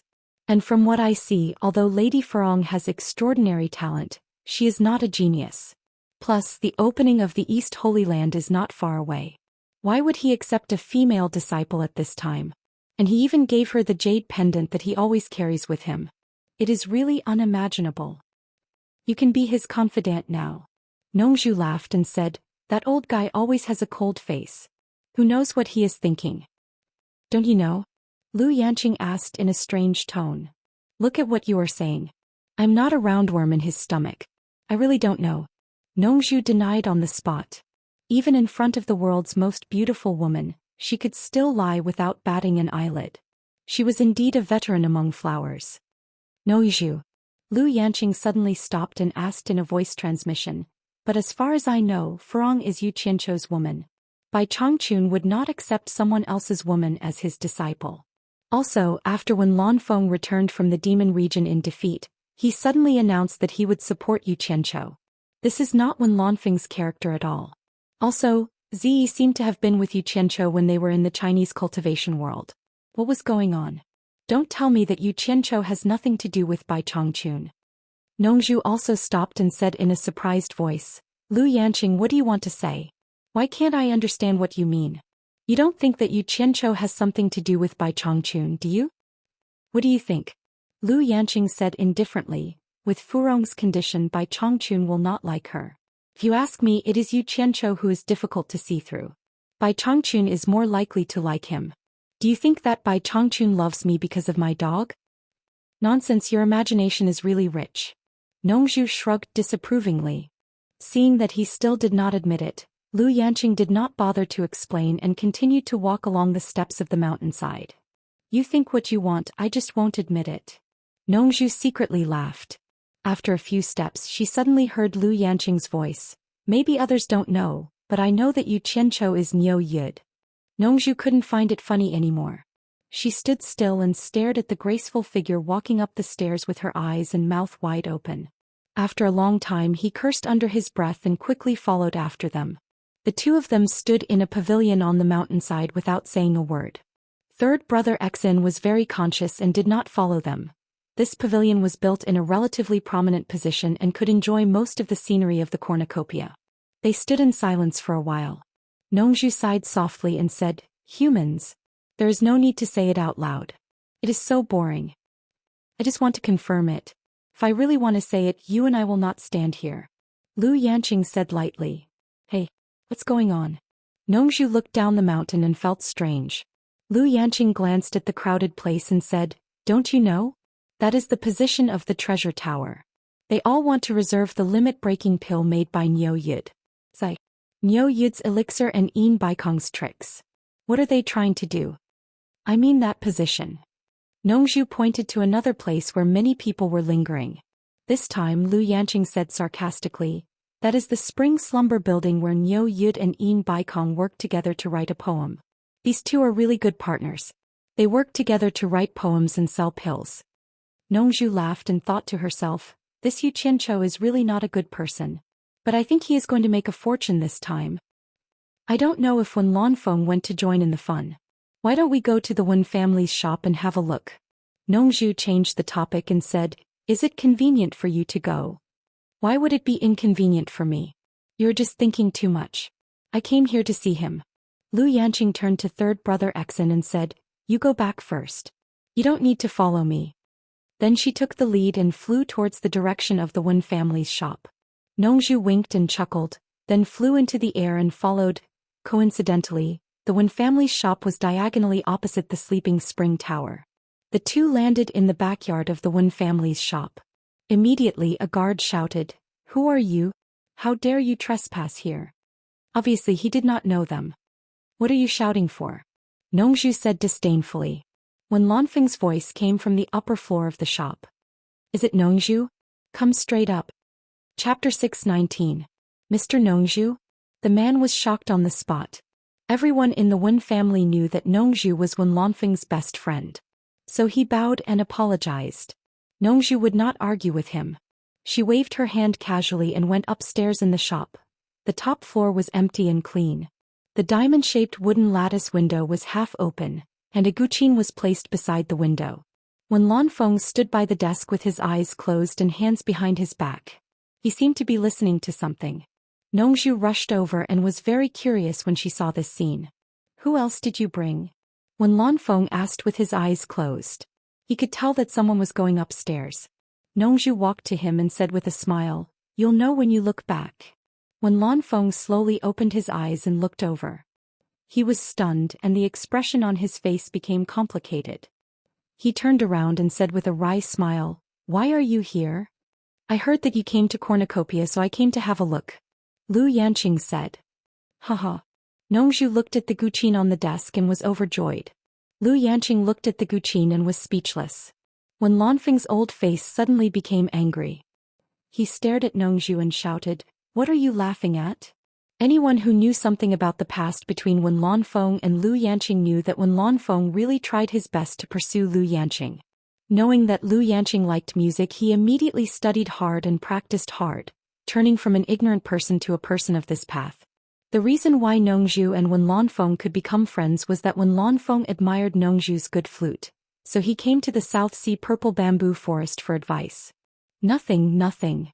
Nongzhu waved her hand and asked curiously, are you practicing the guqin here? Wen Lanfeng gritted his teeth, but Lu Yanqing was there. He still wanted to maintain his demeanor, so it was not convenient to argue with Nongzhu. He calmed down a little, walked to the window, pointed to the direction of the spring slumber house diagonally opposite, and said, listen carefully to the song coming from there. Nongzhu and Lu Yanqing both walked over. At first they only heard the noise of the street. Then they held their breath and immediately distinguished the lingering and sad tune mixed in the noise. Upon hearing this, the two of them were immediately engrossed in it. The three of them stood quietly in front of the window, savoring the faint sadness in the song.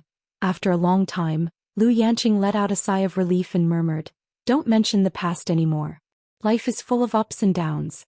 Even if the memories can't be erased, love and hate are still in my heart. If you really want to cut off the past and let tomorrow continue, don't bother asking for my news anymore. Wen Lanfeng, who was silently looking at her, murmured, love is a difficult problem. It dazzles people. Perhaps it is possible to forget the pain, but it is not easy to forget you. You never really left me. You will always be in my heart. I still love you. I can't do anything about myself. Nongzhu answered with a sense of loss, because I still have a dream and you are still in my heart. I am always easily moved by the past and my heart always aches for you. Don't linger on my unintentional tenderness in the years. Don't ask me if we'll meet again.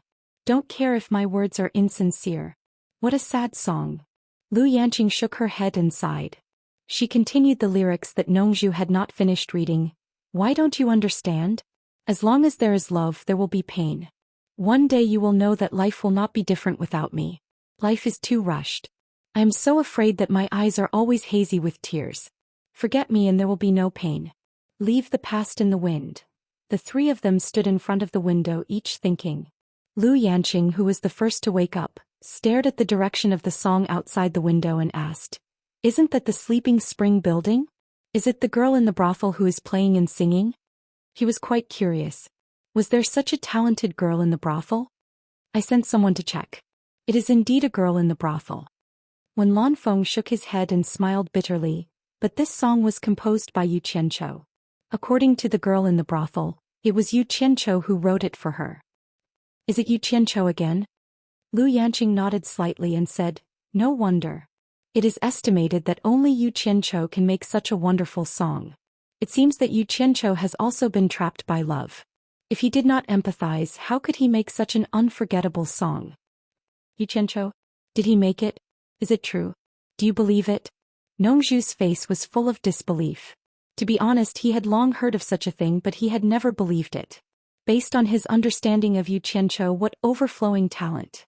That was simply nonsense. Yu Qianqiu probably plagiarized it from somewhere. But so far it seemed that everyone recognized Yu Qianqiu's talent. Now even when Lanfeng and Lu Yanqing thought so. What the hell?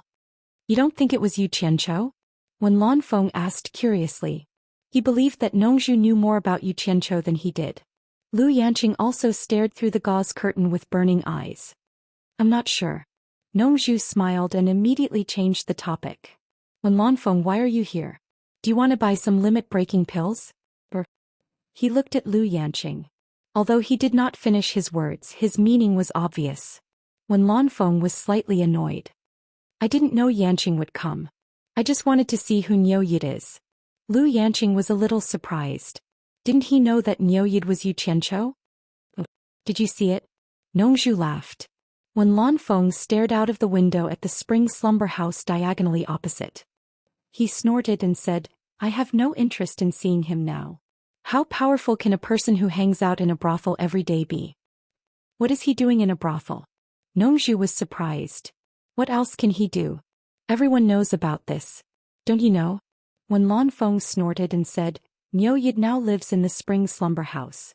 It is said that the madam of the spring slumber house has become his exclusive woman. Many people have seen the two of them fooling around every day. Nongzhu's face instantly darkened. Before he came here, he heard that Niu Yid and Yin Baikong joined hands to write poems in the brothel. He did not think it was a big deal. As for what happened after that, he had been rushing with the two girls, so he really did not know. I came here with Zi and Furong from thousands of miles away, but he is hiding in a brothel and fooling around. Nongzhu sneered with a gloomy face and said, he is really a shameless guy. Lu Yanqing's eyebrows under the gauze hat were tightly knitted together. Is there any misunderstanding? I have seen him in the ghost village. He is poetic and has seen through the world. He doesn't look like the kind of person who messes around. I think it's better to clarify the matter before making a conclusion. Hearing this, Nongzhu's face finally looked a little better. Unexpectedly, when Lanfeng was stunned and said, poetic and heroic? Sleeping in spring without knowing the dawn, birds chirping everywhere, wind and rain at night, who knows how many flowers have fallen. Yanqing, do you think a person who can write such a lewd poem for a brothel is poetic and heroic? Lu Yanqing's face turned red when she heard this. Fortunately, the gauze hat blocked the change of expression on her face. Then she fell silent and did not say anything. Nongzhu's face that had just calmed down turned black again. She snorted and said, I was wondering why I couldn't find him. Turns out that he is hiding in a brothel.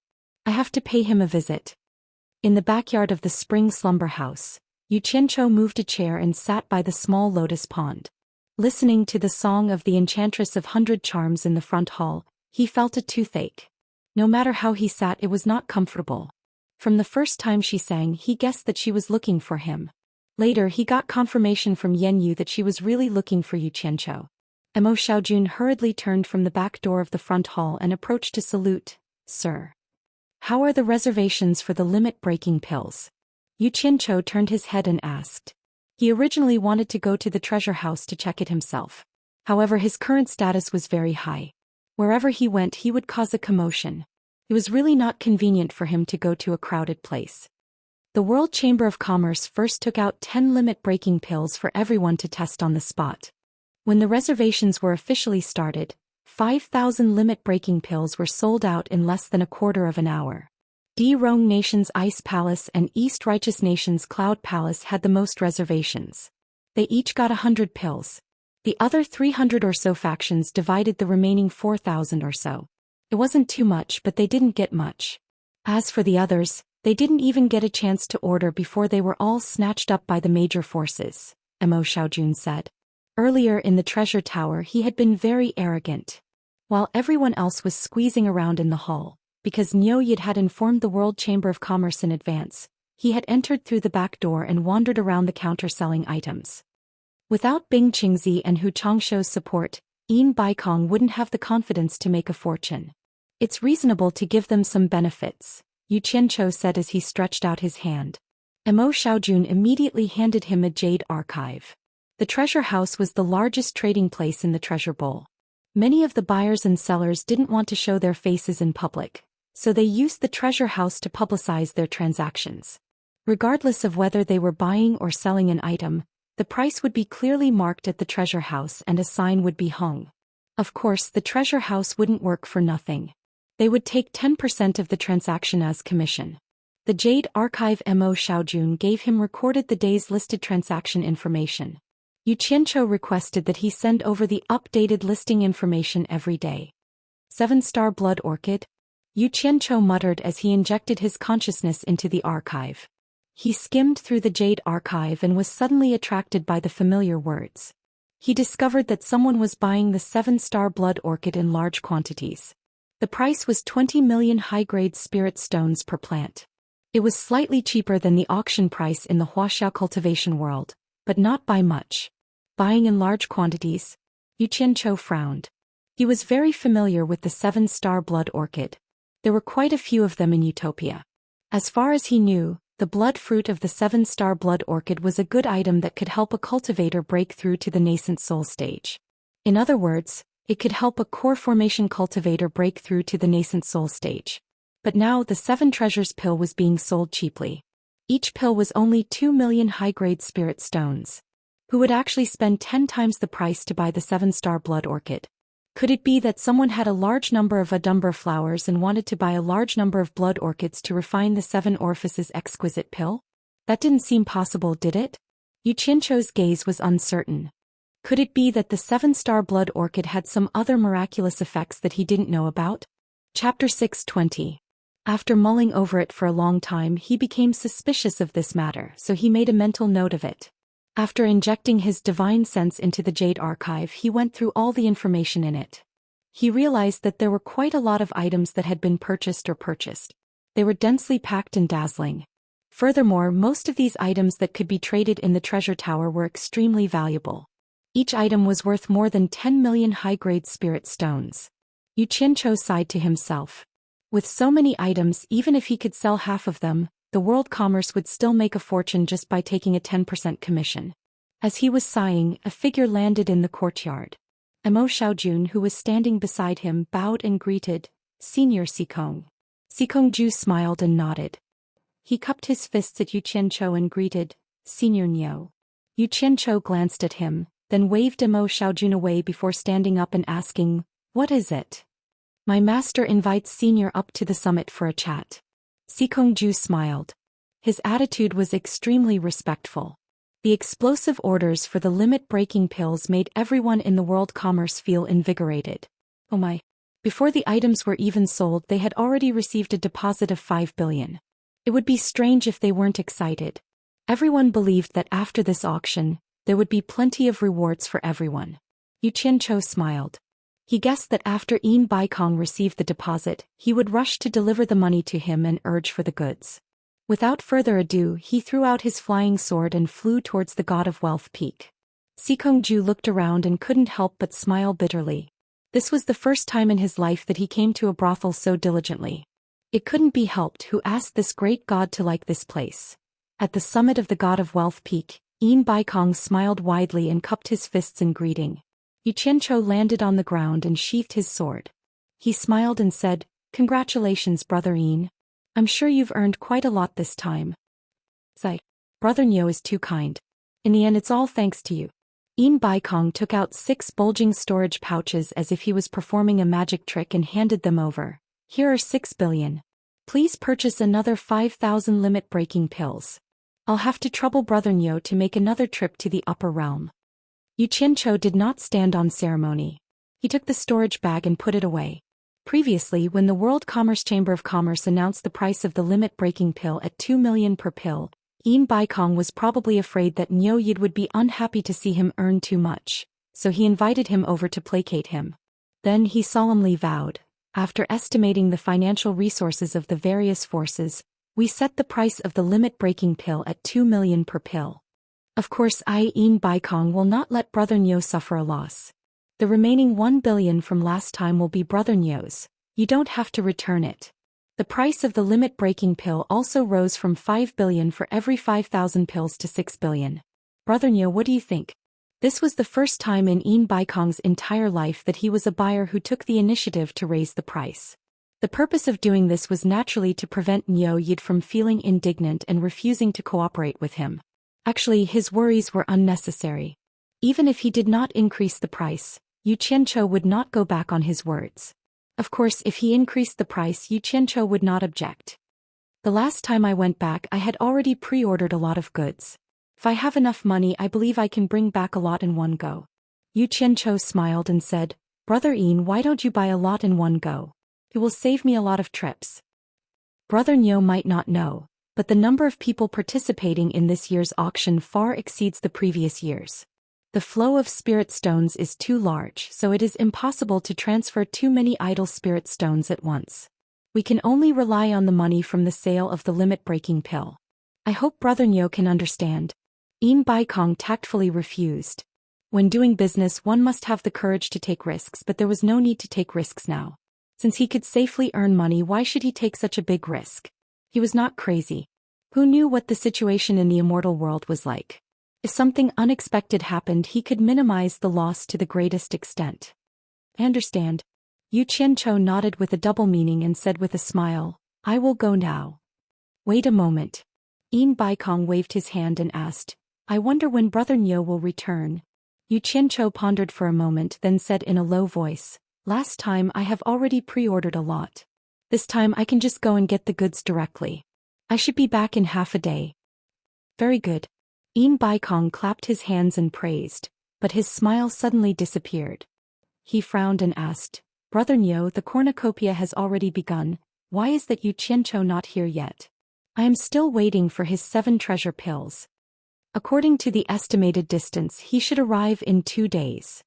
Yu Qianzhou looked at him and said with a smile, Don't worry, if he doesn't keep his promise, then he can't blame me for standing him up.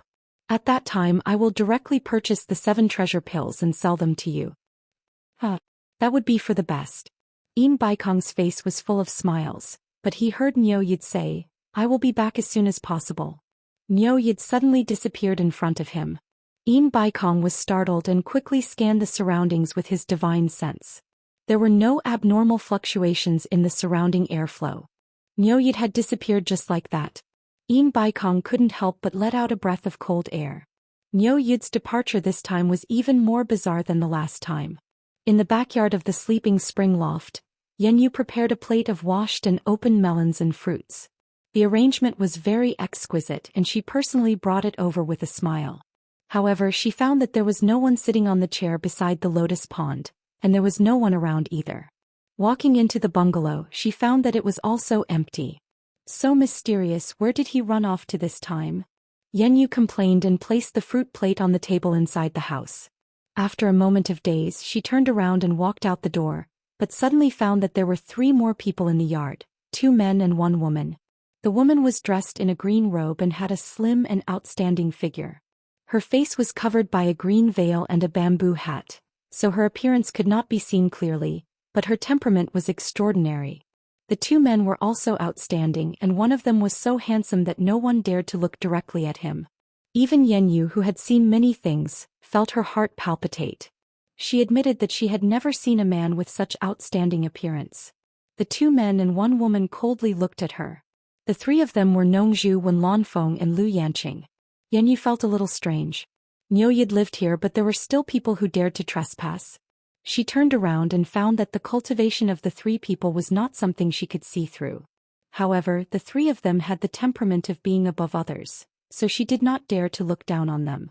She respectfully said, "May I know what the three of you are here for? Look at your appearance, you look like a prostitute." Nongzhu's face was full of disdain and she coldly snorted, "Are you that Yenyu?"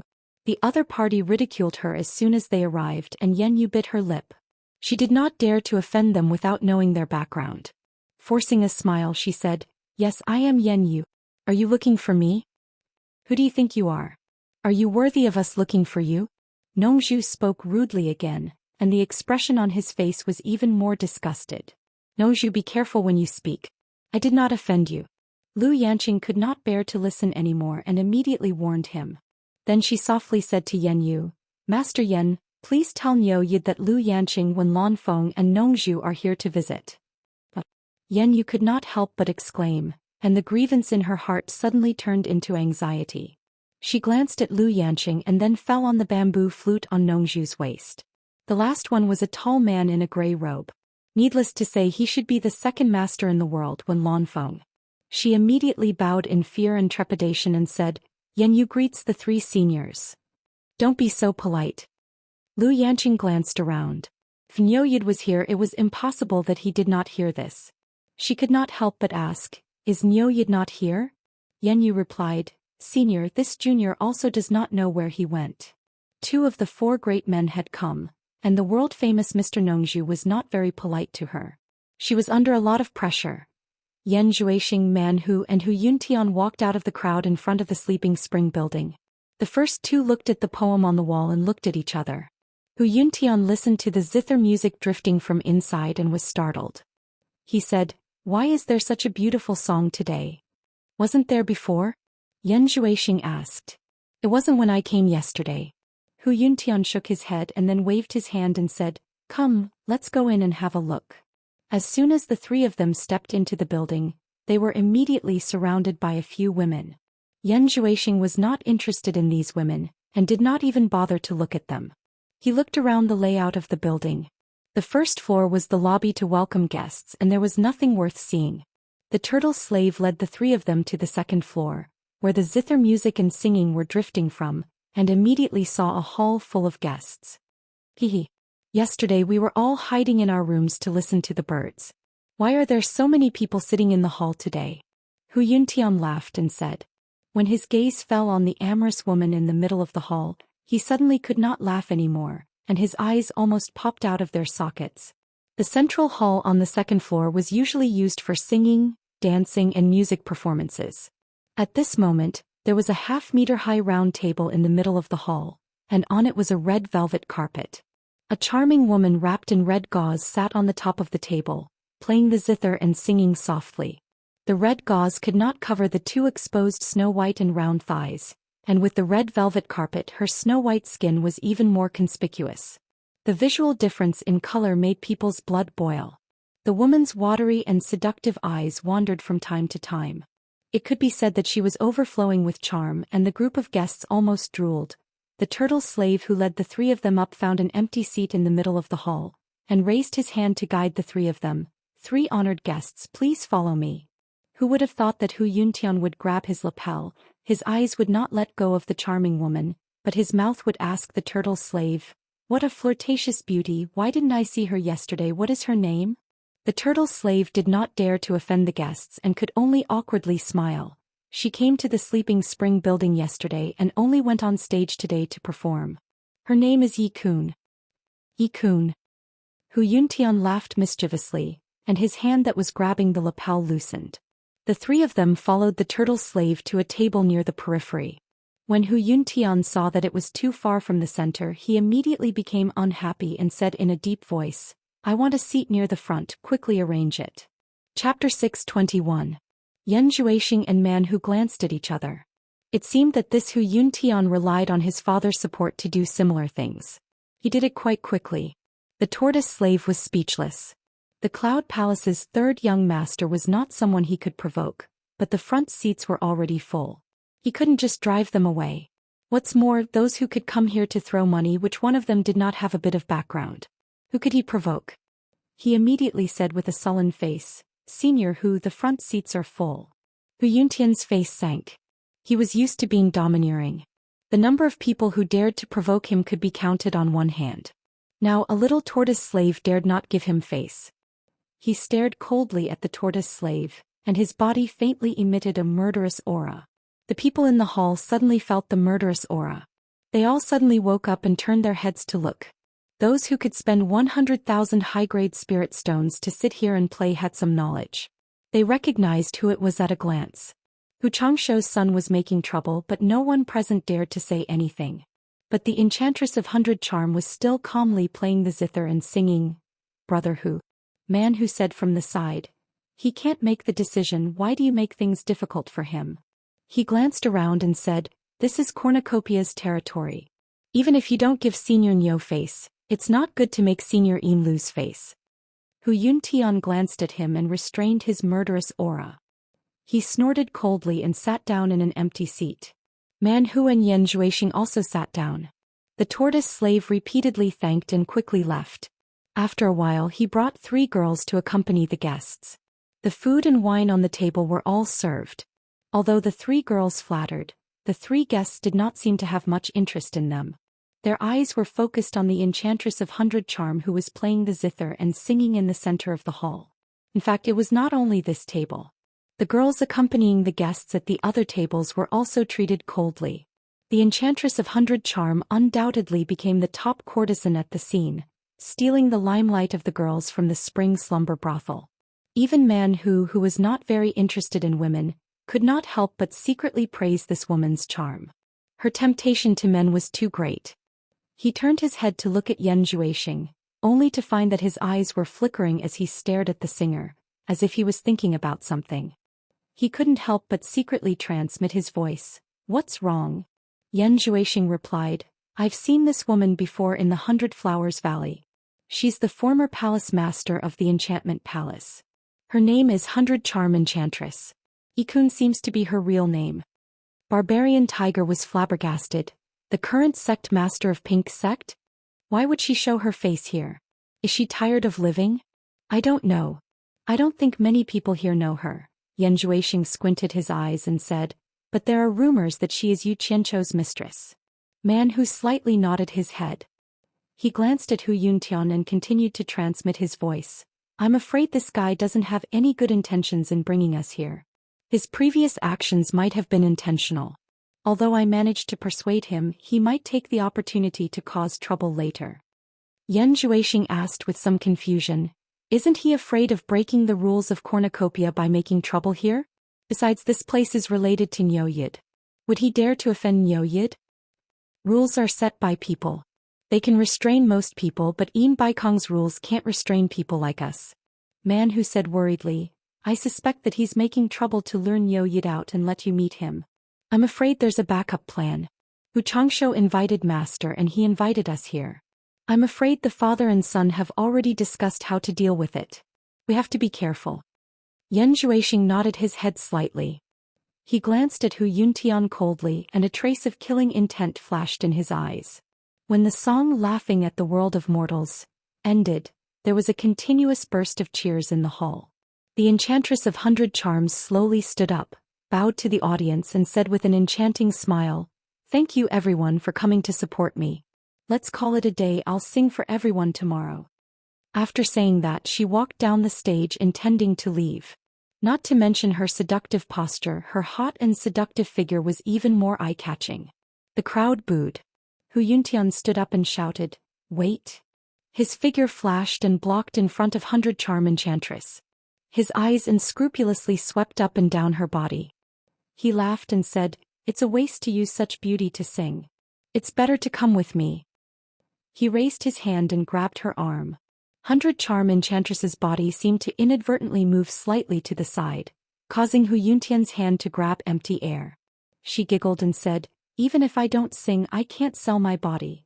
The spectators sitting in a circle all shook their heads and thought it was a pity.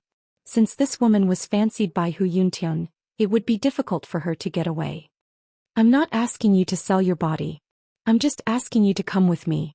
Hu Yuntian reached out to touch her face. 100 Charm Enchantress giggled and avoided it. She asked, "Why should I go with you?" Hu Yuntian laughed and said, "As long as you come with me, I can guarantee that you'll never be able to enjoy yourself for the rest of your life. You won't have to sing anymore." "That won't do.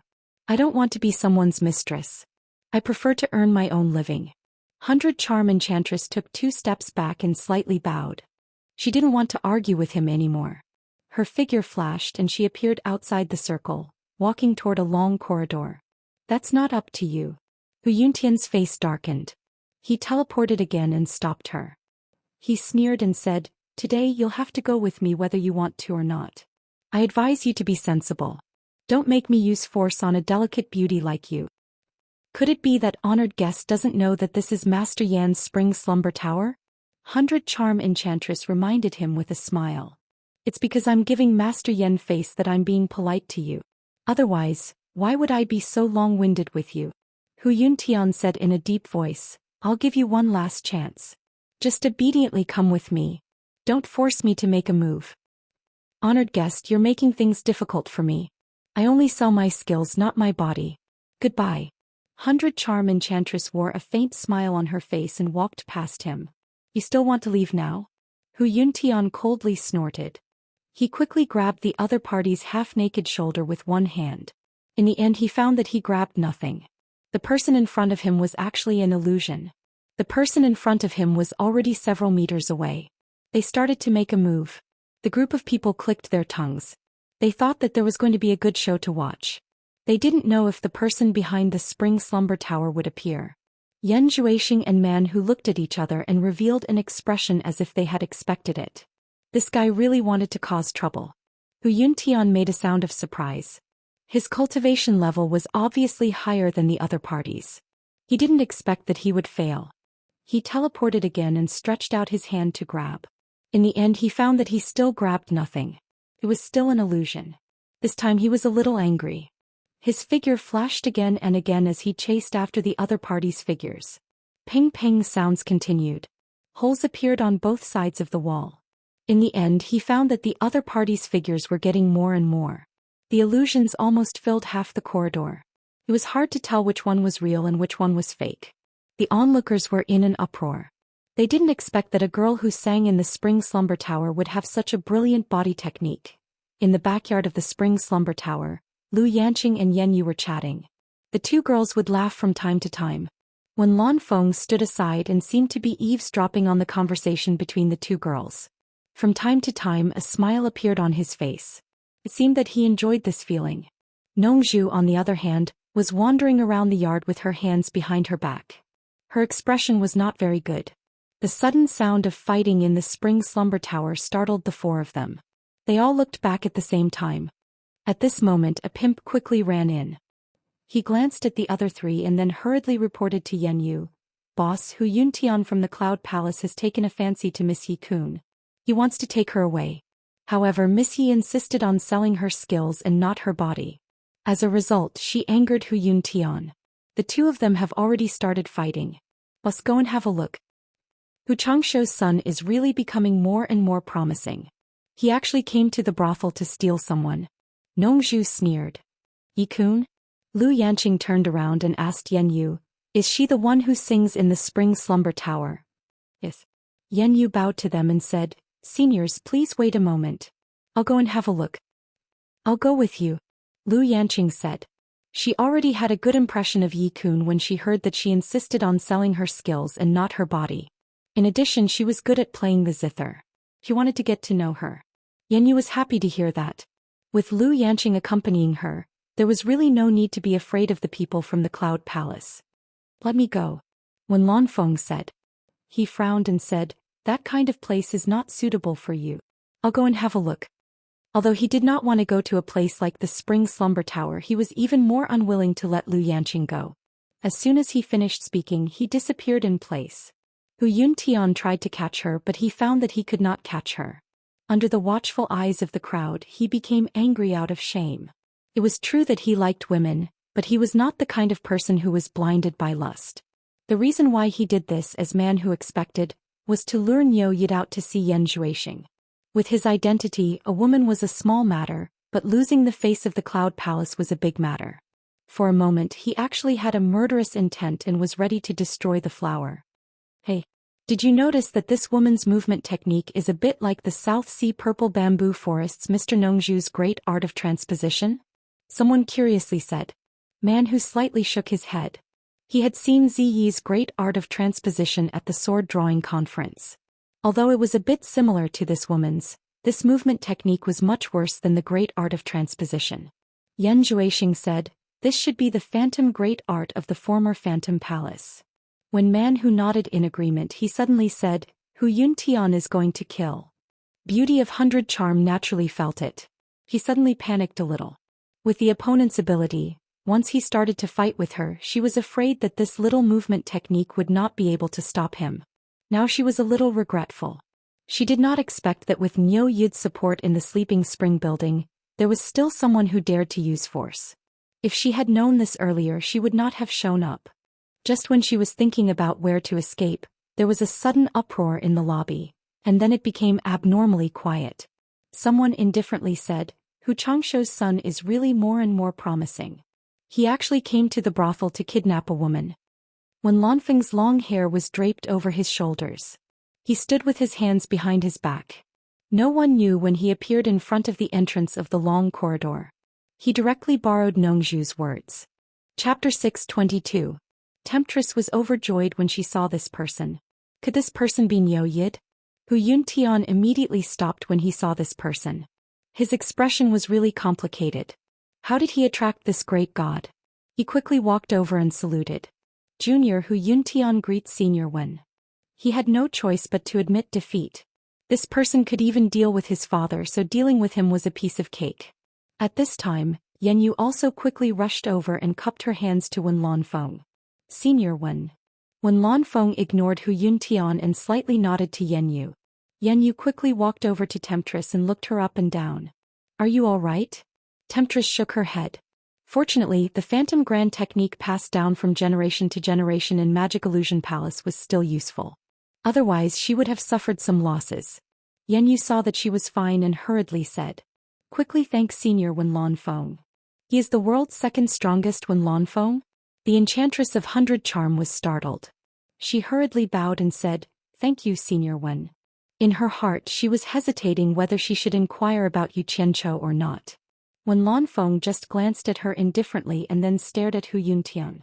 If you dare to cause trouble again, tell Hu Changshuo to be ready to collect your corpse. He left a cold snort and disappeared. Hu Yuntian stood there with an awkward expression. There was no reason for him to lose face today. Yan Zhuixing and Man Hu were secretly amused. This guy didn't lure Niu Yid out, but he lured Wen Lanfeng out. He was really unlucky to have shot himself in the foot. The crowd didn't dare to make a noise until Wen Lanfeng left. They couldn't help but whisper to each other. They looked at Yan Yu with eyes full of awe. Looking at what happened just now, it was obvious that Yan Yu asked Wen Lanfeng to come forward. Heavens! This woman is really not simple. She can actually ask Wen Lanfeng to stand up for her.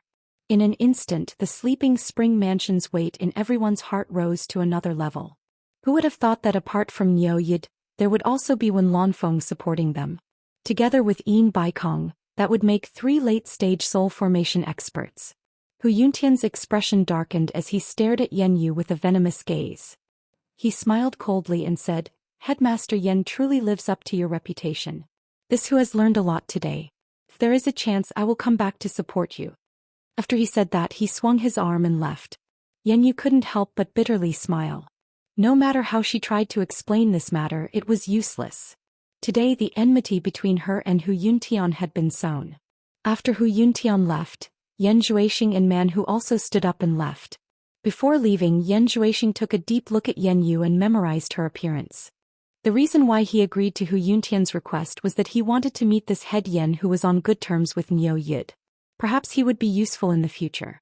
It should be known that Niu Yid had caused him a lot of trouble. Niu Yid had almost deprived him of the freedom to walk freely in the cultivation world. Many people were eyeing him covetously. What happened here spread in cornucopia that day. When Lanfeng actually came forward to support Spring Slumber Loft. Spring Slumber Loft's reputation skyrocketed again. Somewhere under a big tree in the primeval forest outside Cornucopia, Xianxia sat there in a daze for a long time. No one knew what he was thinking. It wasn't until he smelled a strong fragrance of meat that he came back to his senses. He pulled away a pile of fire and pulled out a lump of burnt soil from the ground. Breaking open the soil, a white roasted pheasant was revealed. Waving the elegant fragrance in the air, he immediately grabbed the pheasant and wolfed it down. Baikong invited him to go to the Immortal world again. Although he couldn't go to the Immortal world, he still had a way to spend some time to roast a pheasant. Moreover, his skill was exquisite, so any kind of method would do. After fooling around for half a day, he ate and drank to his heart's content. He wiped away the grease at the corner of his mouth, rubbed his stomach and sighed. Life. There's still a long way to go. He patted his buttocks and sighed. On the God of Wealth peak, Baikong welcomed him with a big smile. He cupped his fists and said, "Brother Nyo, you're indeed punctual." His worried heart was finally at ease. His gaze inadvertently fell on Xianxia's head and he was startled. Xianxia wanted to say a few polite words, but after seeing Baikong's reaction, he subconsciously touched his head. There was something as soft as cotton. He casually took it down to take a look. It was actually a brown pheasant feather. Damn it. He must have gotten it when he was slaughtering the pheasant. Xianxia casually tossed it away and the wind blew it away. He laughed and said, "It's just a chicken feather." He then took out a storage bag and handed it to Baikong.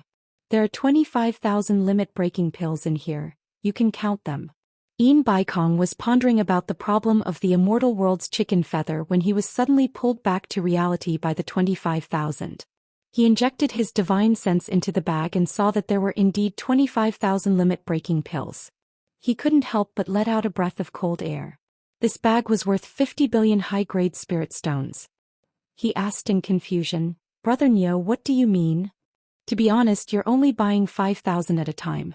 It's too risky for me to travel back and forth between the Immortal world and the mortal world."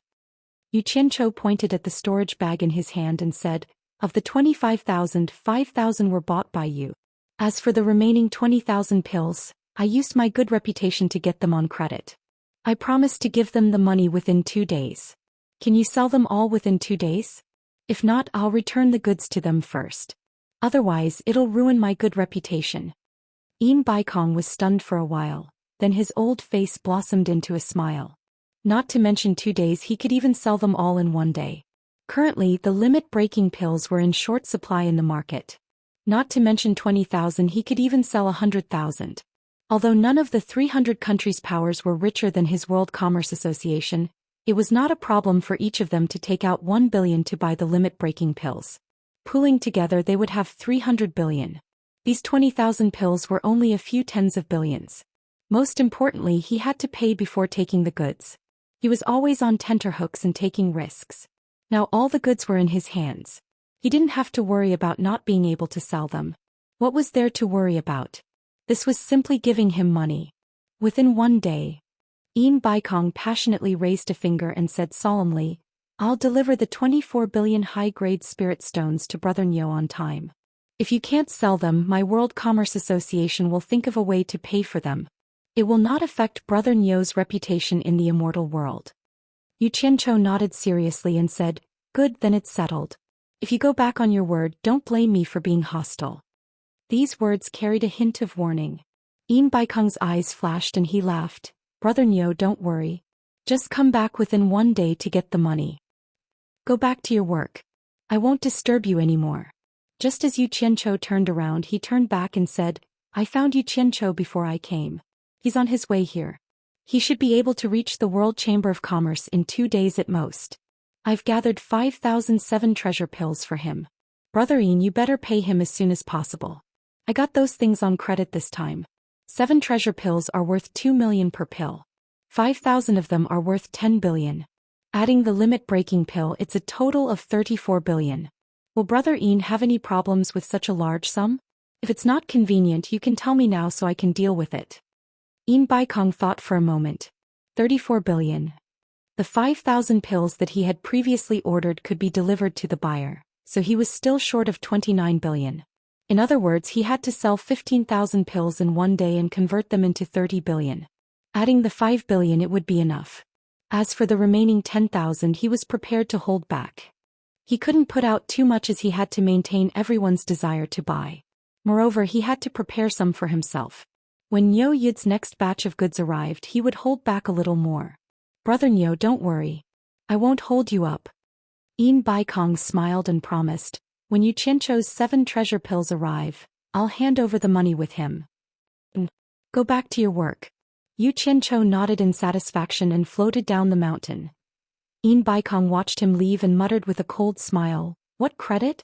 Who knows how much these pills are sold for in the immortal world? Then he shook his head disapprovingly.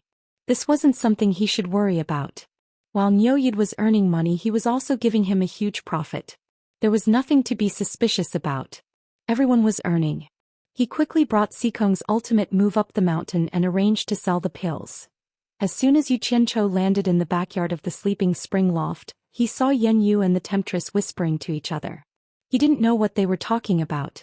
When the temptress saw him, she bowed and greeted, Senior Niu. Yu Qianchou nodded speechlessly. You're back. Yen Yu greeted. She sounded like a wife waiting for her husband's return. She walked over and said, when you weren't here, Senior Wen Lanfeng, Senior Lu Yanqing and Mr. Nongzhu came to look for you. They came to look for me? Yu Qianchou asked suspiciously, why are they looking for me? In his heart he was guessing if Nongzhu had already revealed his identity. Please don't ruin my plans. They didn't say why they were looking for you. Yen Yu looked at the temptress and said, they helped us solve some problems. Yu Qianchou followed her gaze and looked at the temptress. He frowned and said, what's wrong? Yen Yu told Yu Qianchou about how Hu Yuntian wanted to steal the 100 Charms beauty. Yu Qianchou sneered as he listened. His eyes flashed with killing intent as he said, Hu Changshou's son Hu Yuntian is quite courageous. Looks like someone is tired of living. He was really angry. Fortunately he was not there. Otherwise, no matter what Hu Yuntian wanted to do, he would kill the guy on the spot no matter whose son he was. There was no room for negotiation in the heart of Yu Qianchou, so he didn't have so many scruples. Although he didn't want to touch the temptress, he would never allow others to touch her unless she was willing. In that case he would have nothing to say and would even bless her. In the worst case, the temptress was still his master's wife. Someone dared to flirt with his master's wife. How could he swallow this anger? He couldn't vent his anger without killing him. They were all in the cultivation world. It was impossible to survive by talking things out. Chapter 623. Yen Yu and Temptress looked at each other quietly and clicked their tongues. They guessed that Niu Yid was angered by Hu Yuntian causing trouble in his territory. Yu Qianchou let out a sigh of relief and stared at Temptress. Don't go out and show your face anymore. I just got reliable news that the person you're looking for should come to Cornucopia in 2 days. Really? Temptress couldn't help but ask, looking a little surprised. Yu Qianchou will come to Cornucopia? Yen Yu also couldn't help but ask. To be honest, she was also curious about Yu Qianchou, who claimed to be the #1 expert below the soul formation stage. This person's cultivation was not high, but he was quite capable. He was just a tribulation passing stage cultivator, but he had stirred up the entire cultivation world. He was both arrogant and talented, so it was a pity not to meet him. Yu Qianchou didn't reply, just nodded non-committally, then turned and walked towards the bungalow. Yen Yu shouted behind him, Mr. Nongzhu said to find them at Baiwan countries when families shop after you arrive. Got it. Yu Qianchou didn't look back. He made up his mind to wait until he got the money so as not to complicate matters. In front of Treasure Tower, as soon as the new notice board was put up, the whole cornucopia immediately boiled over. The World Chamber of Commerce would sell 15,000 limit-breaking pills in one go, and the original order of 5,000 would be delivered today. The most exciting thing was that, in order to reflect fairness and stimulate the activity of cornucopia, the World Chamber of Commerce would sell 500 shares of the pills to itinerant cultivators with no background. However, the purchase quantity was limited. Each itinerant cultivator could only buy one, and it was first come, first served. As long as an itinerant cultivator could come up with enough spirit stones, as long as they lined up, they could buy one with the cornucopia access token. Repeat purchases were not allowed. It was also stated that disciples of various sects were not allowed to buy, and this opportunity was limited to itinerant cultivators. The conditions seemed harsh, but they respected reality. It should be known that there were not many rogue cultivators who could take out 2 million upper-grade spirit stones. It was already a great kindness for them to be able to take out 500 upper-grade spirit stones. The Ice Palace and Cloud Palace both had Soul Formation final stage cultivators behind them, and they only managed to get 100 of them last time. Not long after the sign was put up, the front of the treasure house was immediately overcrowded. Some rogue cultivators with some savings tried to squeeze in, not for anything else but to buy a pill to quickly improve their cultivation. This kind of opportunity was not easy to come by. Usually, even if one had a lot of spirit stones, even if one could absorb enough spiritual qi, it would still take a long time to slowly refine it. Moreover, it might not be able to smoothly improve one's cultivation. However, things were different with the limit-breaking pill. As long as he had enough spirit stones, raising his cultivation by one level was no longer a dream. Itinerant cultivators who want to buy the restriction-breaking pill, line up from the right side door. Don't block the normal transactions of the treasure tower. Line up properly. If you don't have enough money, don't go in and join in the fun. You are not allowed to cut the line. Otherwise you will be killed. Mu Lianqiu shouted and swept his sharp gaze across the chaotic crowd, immediately suppressing those who wanted to squeeze in to take a look. Mu Lianqiu led the law enforcement team of the cornucopia, and there were more than a dozen Tribulation Transcendence cultivators standing on both sides to maintain order. All of them stared at the crowd covetously. The chaotic and crowded crowd quickly became orderly under the strong pressure. Those who wanted to fish in troubled waters did not have enough money. They just wanted to go in and see who had bought the spirit pill so that they could remember who it was so that they could snatch it in the future. In the end, they were frightened by Mu Lianqiu's kill and immediately scattered in a large group. Many cultivators stood on both sides of the street and sighed as they watched the buying line. It seemed that there were less than 200 people in the queue who could take out 2 million. Obviously, everyone still had a chance to buy it. Unfortunately, although 2 million was just a drop in the bucket for those big forces, it was an astronomical figure for the rogue cultivators. The crowd of onlookers looked at the long queue with complicated expressions. Some people were envious, some were excited, some were depressed, and some were memorizing the people who went in to buy the spirit pill with flickering eyes. There were also the disciples of the various sects who had the money but had no chance to buy it because they had to buy it with an access token. As soon as the token was taken out, some simple information inside was enough to expose their identity. When they applied for an access token in the past, no one thought that there would be such a day. Brother Wang, as long as you have money, there is still a chance to buy it. Why don't you and I pool our money to buy one? What do you think? Someone in the crowd said. Another person sneered and replied, so what if we pool our money? There is only one limit-breaking pill. Should I give it to you or you? There is a lot of room for the limit-breaking pill to rise in value. Even if it is not easy to distribute between us, we can make a big profit by selling it, the first person said affirmatively. The eyes of the person who was called Brother Wang lit up when he heard that and immediately pulled him out of the crowd. After a while, the two of them squeezed in again, and the latter held a storage bag and lined up at the end of the line. The two of them did not avoid the crowd when they spoke, so their words were heard by the people around them. The crowd immediately burst into an uproar as everyone looked for suitable partners to pool their money. What a joke! If they did not take such easy money, there would be something wrong with their brains. The room for the spirit pill to rise in value was not just a little bit. Even a little bit of increase would be calculated in the tens of thousands of superior grade spirit stones, right? As itinerant cultivators, it was difficult to earn hundreds of superior grade spirit stones on normal days. If they could earn tens of thousands of superior grade spirit stones in one go, wouldn't they be rich? It did not take long for the line of 500 people to be formed. There were men and women, and all of them stood in the line excitedly. In the end, the number of people in the line far exceeded 500, but there were still people joining in. Moreover, there were still many people flocking over after hearing the news. What was surprising was that the side door on the left of the treasure tower was open for the various sects to purchase limit-breaking pills in large quantities. However, it was deserted and no one came to visit. This was the complete opposite of the heated scene from the last time when the major sects were fighting over the limit-breaking pills. It was very strange. In the treasure tower, Jing Yuankong stood in front of the window and stared at the activity below. He let out a sigh. He could not help but admire his master's business methods. In fact, the two people downstairs were two people he had sent out as per his master's orders. The two unfamiliar disciples of the World Chamber of Commerce had teamed up to put on a show. He had arranged several pairs of such people. He had previously received a secret report that the World Chamber of Commerce's unbridled accumulation of wealth had made the various lords very dissatisfied. Therefore, the various lords had gathered together to conspire, preparing to join forces to pressure Yin Baikong to lower the price of the limit-breaking pills. It was said that even Bing Qingzi and Hu Changshe were moved. After all, everyone wanted to buy enough limit-breaking pills. Although the price of the limit-breaking pills far exceeded 2 million per pill, they could not resist buying them in large quantities. That was a very large sum.